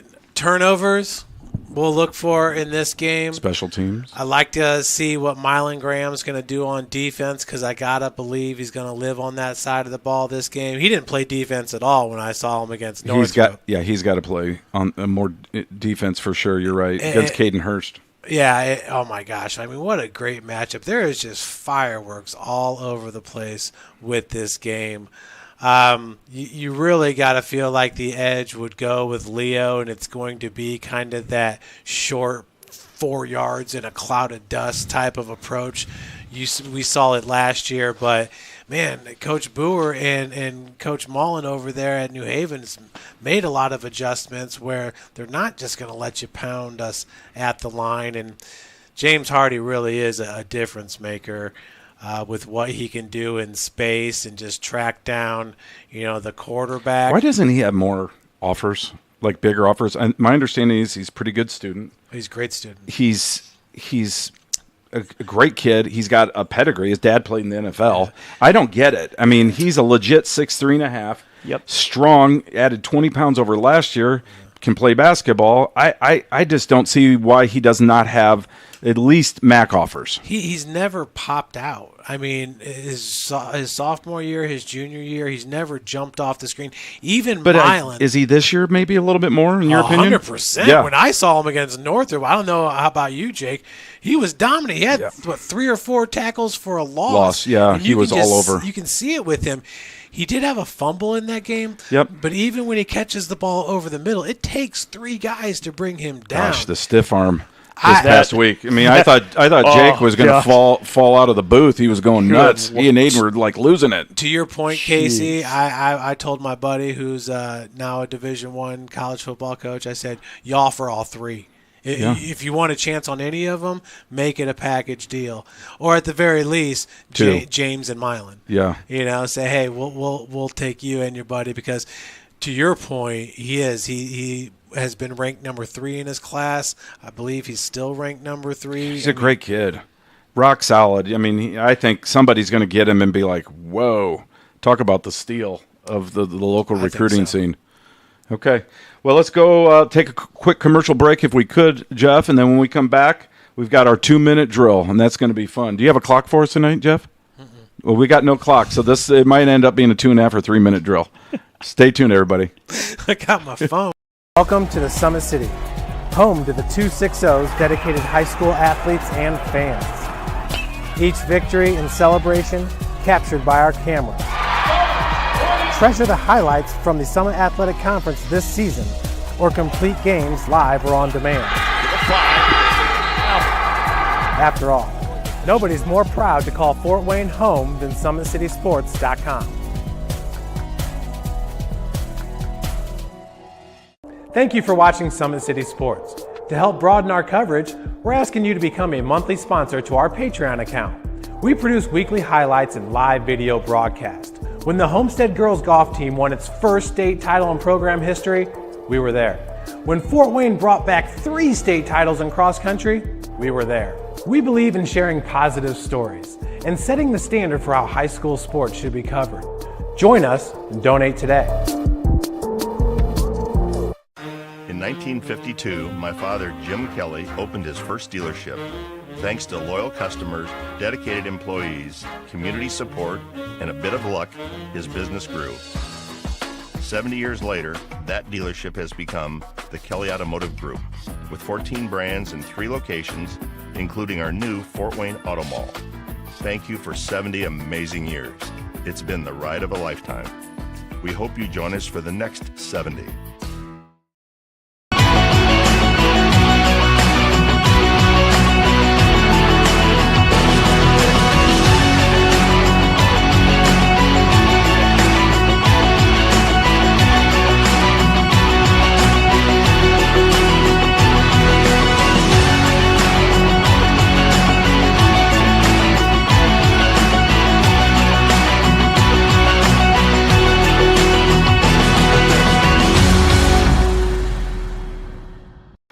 Oh, that's funny. Welcome back to the program, everybody. We're going to go into the 2-minute drill now. This is going to be a little bit of an experiment for us, but quick shout out to the folks at Ace Game Room Gallery. Got a new pool table this week, picked up some cool signs to kind of fill out the cave here. And I've got more stuff to put up on the walls. I'm excited to see where this goes in the next few weeks. But let me do a little pan over here. Oh, that's not going to work. That guy's not new, is it? This Notre here? Dame? It's fairly new, but it's new here. Yeah, I just put that up. I got to hang that up on a wall, but I need help. I'm not very skilled. It's pretty cool. Yeah, but yeah, there's some new stuff. It's gonna be fun, and I think Coach Kunkel was impressed. In fact, I bet he's here next week. He loved it so much. I think he's just going to be a recurring visitor. I don't think his defensive coordinator is going to let that happen. Probably not. But his one assistant coach, his name escapes me already, loves Around the Fort, and we'll get him up here one of these times. So let's jump in. Jeff, you want to give us 2 minutes here? This first one is you, so you're going to have to time yourself. You got 2 minutes, Jeff, on Southside at Snyder. Take it away. Oh, man. Well, Uriah Buchanan is no longer really in the top echelon for the 260 as far as being the elite rusher because they score 52 points and they don't even need yards to do it. 65 yards, I think, is all he had last week. And it's going to be – and it's no knock on him. And it's going to be the same this week. Cody Jenkins caught a touchdown last week, which was awesome against Carroll. But honestly – Southside and Snyder I don't have a problem with, but why does Southside have to play these guys back-to-back?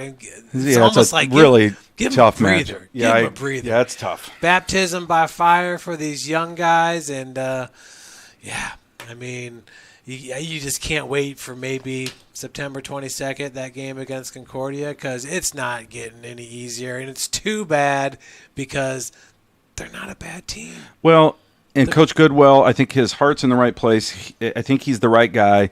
They're playing a ton of young kids. The key is just stay humble, hungry, disciplined. Don't let these lopsided losses ruin football for these kids. Keep reminding them, hey, we're building something here. It's foundational.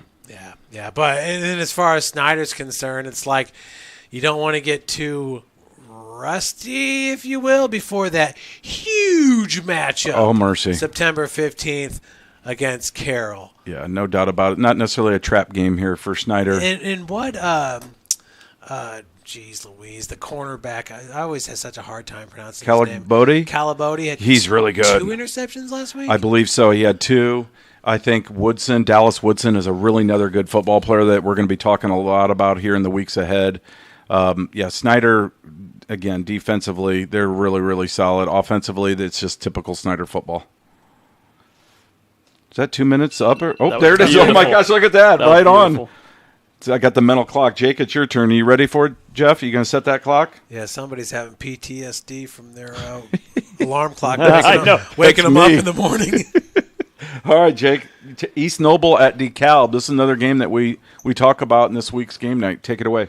Yeah, I think people were giving an edge to East Noble here, but Aiden Lytle was hurt late in the DeKalb game last week. Will Weber came in and filled in really, really well and made it a game the second half. Thought it was going to be a Cinderella story with a couple onside kicks, and they were right back in that ball game, but New Haven was able to pull away. So who's going to get a quick start? If you're DeKalb, they've switched to that 3-5-3 defense. They've got to limit mistakes there, shut down the run from East Noble. East Noble is looking a lot stronger. Zach Leedy, highly recruited player on the line. A player that I was pretty critical of last season, Xander Brazel. What a turnaround he's had. 300 yards. And I know Jeff liked him a lot last year and thought a lot of comments were made about maybe it was some of the receiving core, some different mistakes there, and some youth.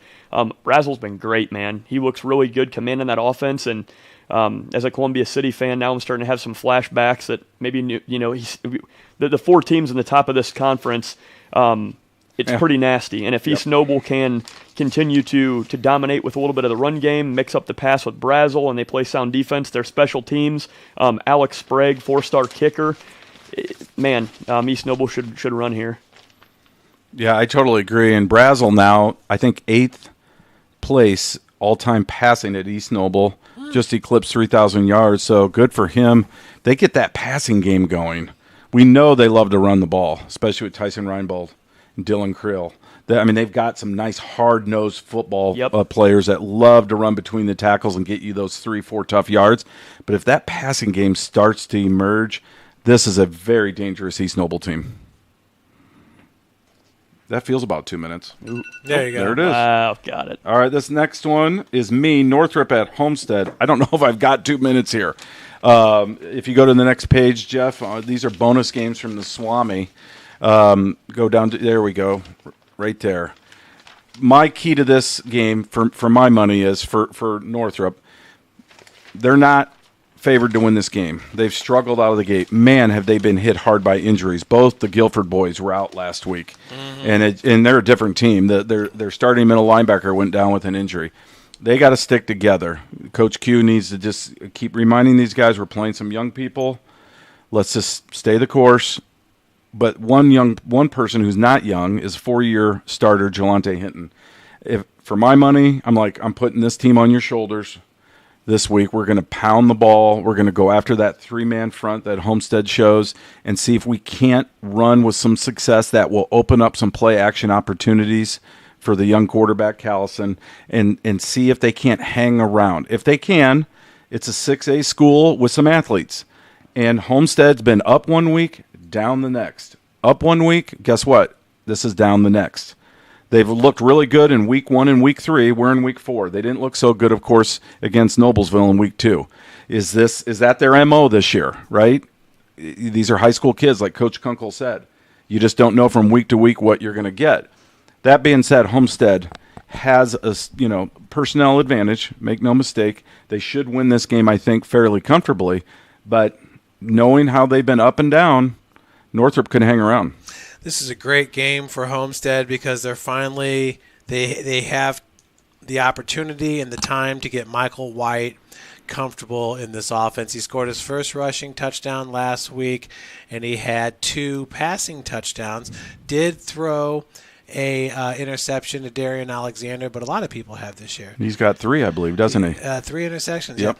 Yeah. Brett Fox is picking up right where he left off. He's amazing, but it's all about the sophomores over there at Homestead. Their defensive line dominated Wayne last week, and that was with their starters. They brought in the sophomores and the second team with Isle Taylor and the other Taylor, his brother. Where'd his name go? Yep. Jaron Taylor at 6'1", 225. Good point. Their sophomore class is loaded. Yeah, they're really, really good. And they've got just enough upperclassmen to make them dangerous. All right. Wyatt Little.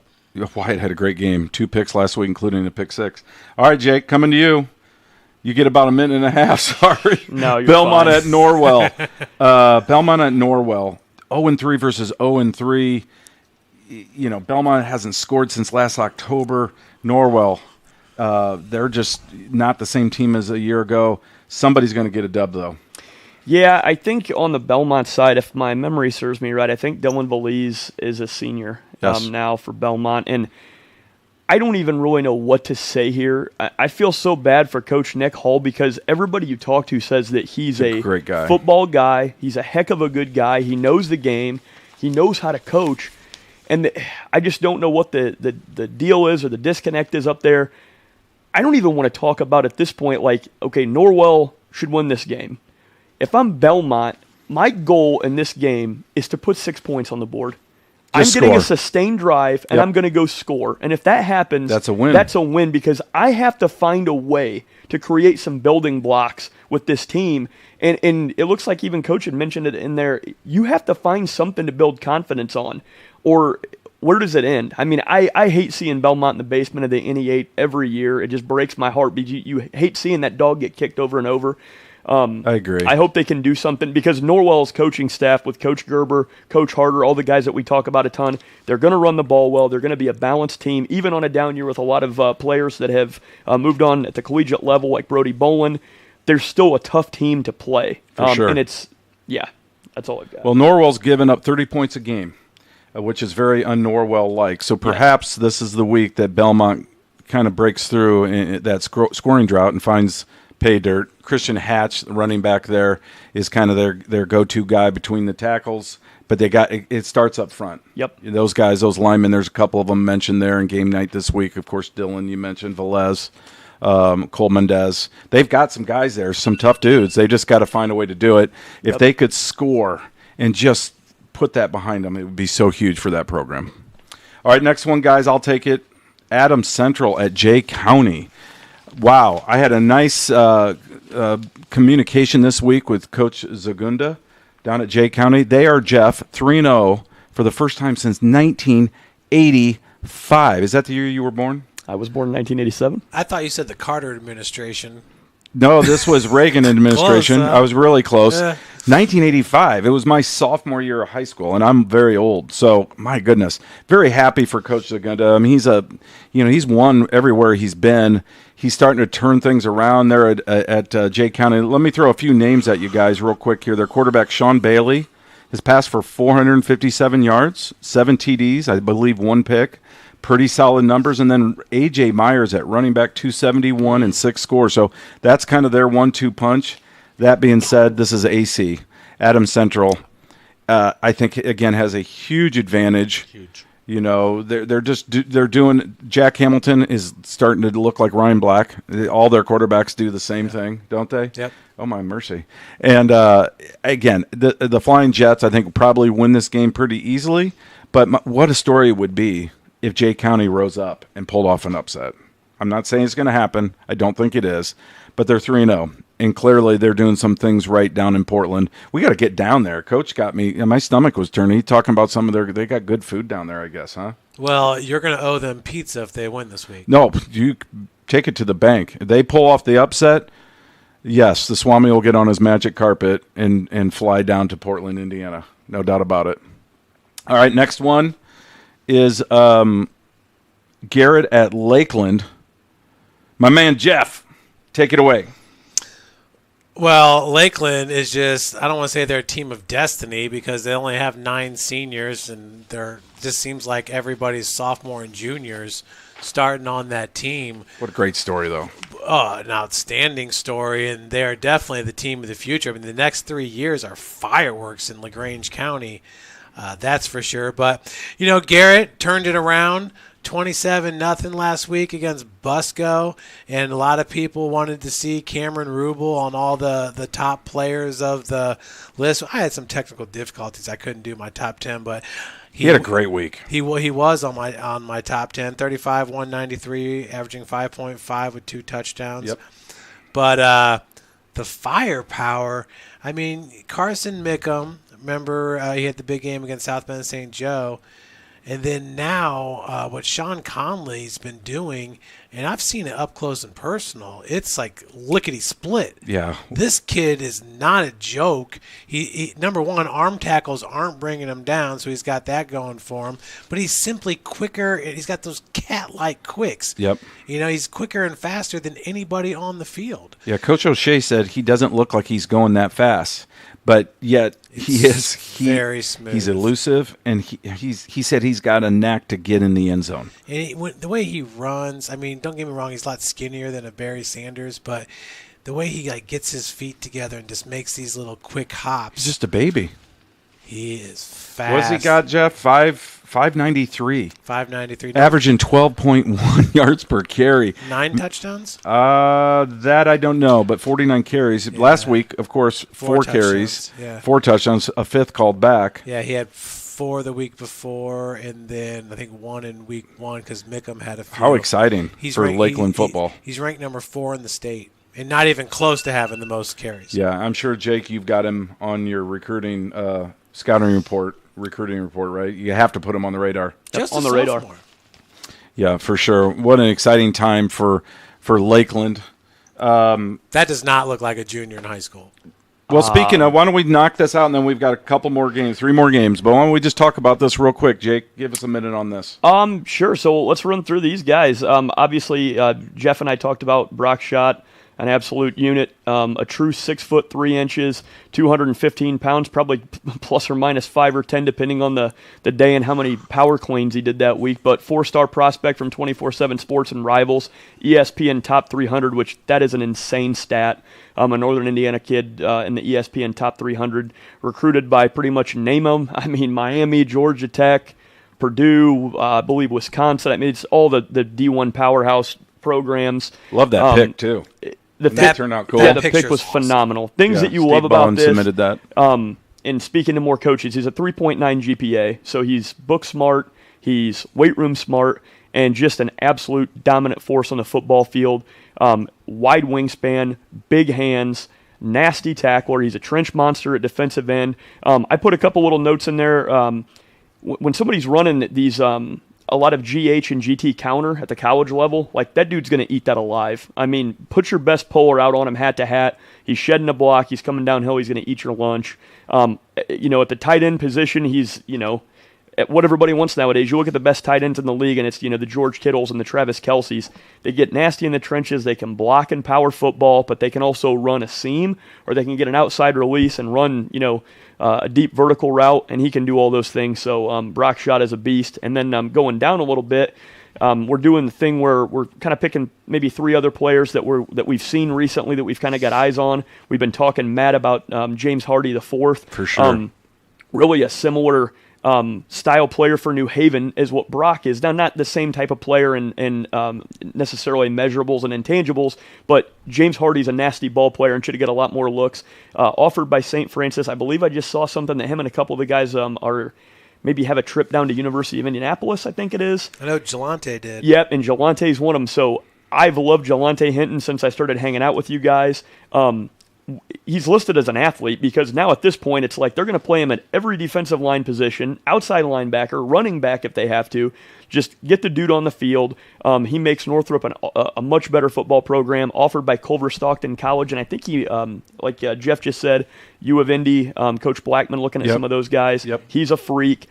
Jacob Sharon maybe gets looked a little bit under Harold Mack a little bit in the recruiting side, but Sharon's a baller, garnering some Mack interest down there, a class of 25. I think, I didn't mean to interrupt, No, Jake, you're but fine. I think he's going to get some looks as a defensive back.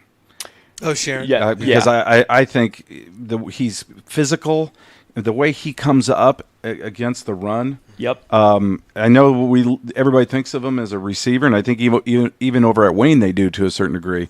I wouldn't be surprised if he's playing exclusively on both sides of the ball. Yeah, Coach Haydock all year. Coach Haydock wanted to separate the two, but man, last week got to the point where they had to put Sharon Yep. at DB. And one last note that I want to make, especially for anybody listening, we're going to try to include more of these GPAs because I think a lot of players don't understand how important that is. The difference from a 3.0 to a 3.3, how important that is. Eligibility is one thing, but do you want to be eligible or do you want to get more money to play ball? That college education that you're going after is going to help you later in life. You're trying to pay for as much of that as possible. So your grades are going to help. That may help them bring in some sort of an academic scholarship or a specialized program for you. Coach Abs preaches that all the time at Trine. Some of the things he's done for players like Josh Arntz. Those things are huge. So you got to be book smart and you got to be smart in the football field. So I want people to take note of that. Put the time in for sure. All right, Jeff, before we go, we got 3 more games. Instead of 2-minute drill, let's do 1-minute drill. We're going to turn it over to Jake. Can you get 1 minute on the clock for us, Jeff? I love Columbia City at Huntington North. Take it away, my man. All right, so flexbone offense, powerhouse run game, Columbia City, 3 different dudes going to run the rock. Grayson Bradbury going to throw, Stratton Fuller going to catch. Tight end's going to get involved. Defense is playing lights out. Everybody says they got a soft schedule. First 5 games is true, but Huntington North gives them a good look with a spread formation. New coach comes in, goes from the full house inside run game to now spreading the football out, looking in doubles, triples, a lot of shotgun formations. I think this game is going to be a good look for Columbia City. Obviously, CC is going to be the favorite, but Huntington North is going to be building something here with this new coach over the next few years and the wonderful facilities that they have over there. They've got a great youth program. They've got good middle school football with Crestview and Riverview. Give them a little bit of time. They'll be good to go. What a great snapshot. Thank you, Jake, and keeping that very condensed. I agree with you. We haven't talked a lot about Columbia City these last few weeks because the schedule, right? It seems like every year. Which is fair. The schedule, it's backloaded, so they'll get their due. That's a great-looking helmet. Jeff? Getz had a kickoff return for a touchdown last week. He's a small guy, He's but he's a fast sneaky and he's good nasty. player. He's a sneaky good a player. gutty dude. Yep, Jeff, your turn. 1 minute on the clock. Heritage at South Adams. Heritage at South Adams. That's a fun game right there. I mean, Heritage does not have the beef in the middle. And South Adams, that's kind of been their low point, if you will. And how do they bounce back after last week? Well, their hair is going to be on fire. I mean, they've got the veteran coach, they've got the veteran QB. Mm-hmm. The only thing is they're going up against another senior-laden team, and Kobe Meyer is just a difference maker with them, and they've got weapons around them. I saw that you had a post for Nico Tukulis's dad? Yeah, his father passed away. Thank you for bringing that up. Yep. Absolutely. Prayers and thoughts out which to was his, a nice, his family. Yeah, but that connection there is only getting stronger and stronger with Kobe Meyer to Tukulis's favorite wide receiver. So that's a fun game. I just feel like you kind of have your top three. You probably have your top one in Adams Central, Bluffton, Heritage, and then South Adams. All right, good point. Give me a minute here. Which is fine. South Adams can't be at the top every single Not year. every year, Right. No doubt about it. 1 minute for Angola West Noble. This will be our last game we'll talk about. I'll take it, guys. 0-3 Angola against 3-0 West Noble. But Angola's played some decent competition, and let's face it, Leo beat them handily, but it wasn't, 65-zip. I mean, they did some decent things. We love Hawk. Is it Hasselman, the quarterback, the sophomore? I love that kid. Yeah. I think he's a really good athlete. Plays on both sides of the ball. So Angola is probably a little bit of a tough matchup. Coach Monty Maywater's Chargers up at West Noble. Big favorites, I think, to be 4-0. Last week they beat Eastside 41-17. And then, of course, I think if you talk to most coaches, most people believe they're the big school favorite in that conference. But Lakeland is emerging quickly. They're also 3-0. I can't wait for that matchup here in a few weeks. Yeah, Seth Pruitt seems like he's an unstoppable force for them. All right. Well, ladies and gentlemen, we're going to take a quick commercial break, and when we come back, we're going to wrap this thing up. So stay tuned. Welcome to the Summit City, home to the 260's dedicated high school athletes and fans. Each victory and celebration captured by our cameras. Treasure the highlights from the Summit Athletic Conference this season, or complete games live or on demand. After all, nobody's more proud to call Fort Wayne home than SummitCitySports.com. Thank you for watching Summit City Sports.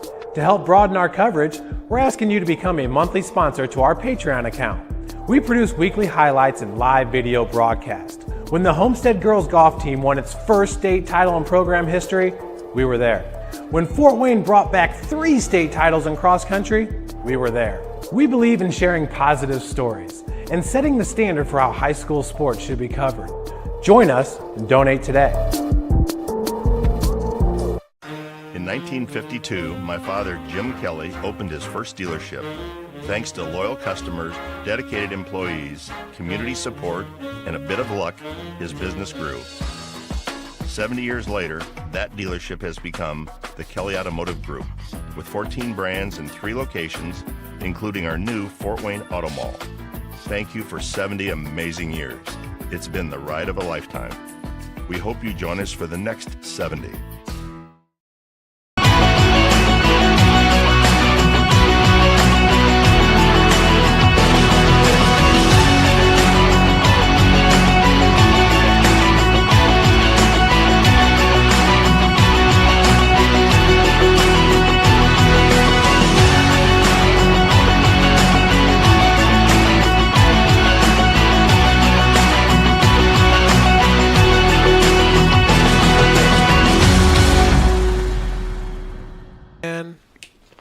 And welcome back, everybody, to Around the Fort. We're about on schedule. This is remarkable. 2 or 3 minutes here, and then we're going to close things down for week 4 of the 2023 high school football season. Jeff, I'm going to come to you. You got the Swami page up there on the back page. James Hardy, by the way, Beautiful. Stiff arm. Shout out to Laser X. That's a new sponsor right now for Around the Fort. So thank you to Tim Kintz out there at Laser X. But not very often you get a stiff arm for the big tag of the week, Yes. but that was phenomenal. Jeff, who should be on upset alert tonight here in the area? You know, you got Leo winning it by 9. I'd have to go with Leo just to stay in the with the James Hardy theme. I mean, this New Haven group has been through a lot, you know, and Donovan and Mylan and James. Well, Mylan and James have been together for 4 years, but put Donovan in the mix because, remember, they were both on the varsity team as a freshman. I think Mylan wore number 87 his freshman year. Mm-hmm. But these are proud proud players, and they've really taken their licks the last 3 years. So if you got Leo by 9, I could see it, but I'm going to go with New Haven upset. Okay. Interesting. How about you, Jake? Any upset alert? I got 2 upset alerts. I've got one that I think you might have too. The first one I'm going with is Eastside better look That's out. it. Because Paul Say does not coach a program that quits. They're a coiled up cobra in a corner. And the other one is James Hardy's left arm. Anybody in front of that thing better get out of the way or you're going to be put on a poster. Because that dude, we about knocked the booth down. I was jumping up and down like a mosh pit. I mean, first half we're up there about snoozing and then Hardy comes out, boom. I mean, I felt like I could hear it up there. Shook the whole stadium. That's a good one. I think there's one more I'll throw out. What about South Adams? Yeah. They're playing at AC. We talked about it. It's a proud program. You know, Coach Mosier's going to have something up his sleeve. 2-touchdown underdog at Heritage. Does that seem about right? No. Of the 3 games, that's least likely to happen, but sure. But I'm saying the spread, do you think Heritage should be a two-touchdown favorite? Yes. Yeah, I do too. They're senior dominated, and I think they'll probably get it done. But it seems like every week there's one team that rises up. They usually get some pizza too. So we'll see how that goes. All right, folks, we are out of time. What a fun show. That's going to be Jay County this week. Gosh, if it is, you're coming down with me. man. We're making a pilgrimage. 100%. We'll go down together. You can do something for Summit City, and I'll feed them. All right, ladies and gents, for Jeff and Jake, I'm Casey. Thanks so much for tuning in. We'll see you next week on Around the Fort. Welcome to the Summit City, home to the 260's dedicated high school athletes and fans. Each victory and celebration captured by our cameras. Treasure the highlights from the Summit Athletic Conference this season or complete games live or on demand. After all, nobody's more proud to call Fort Wayne home than SummitCitySports.com. Thank you for watching Summit City Sports. To help broaden our coverage, we're asking you to become a monthly sponsor to our Patreon account. We produce weekly highlights and live video broadcast. When the Homestead girls golf team won its first state title in program history, we were there. When Fort Wayne brought back 3 state titles in cross country, we were there. We believe in sharing positive stories and setting the standard for how high school sports should be covered. Join us and donate today. In 1952, my father, Jim Kelly, opened his first dealership. Thanks to loyal customers, dedicated employees, community support, and a bit of luck, his business grew. 70 years later, that dealership has become the Kelly Automotive Group, with 14 brands and 3 locations, including our new Fort Wayne Auto Mall. Thank you for 70 amazing years. It's been the ride of a lifetime. We hope you join us for the next 70.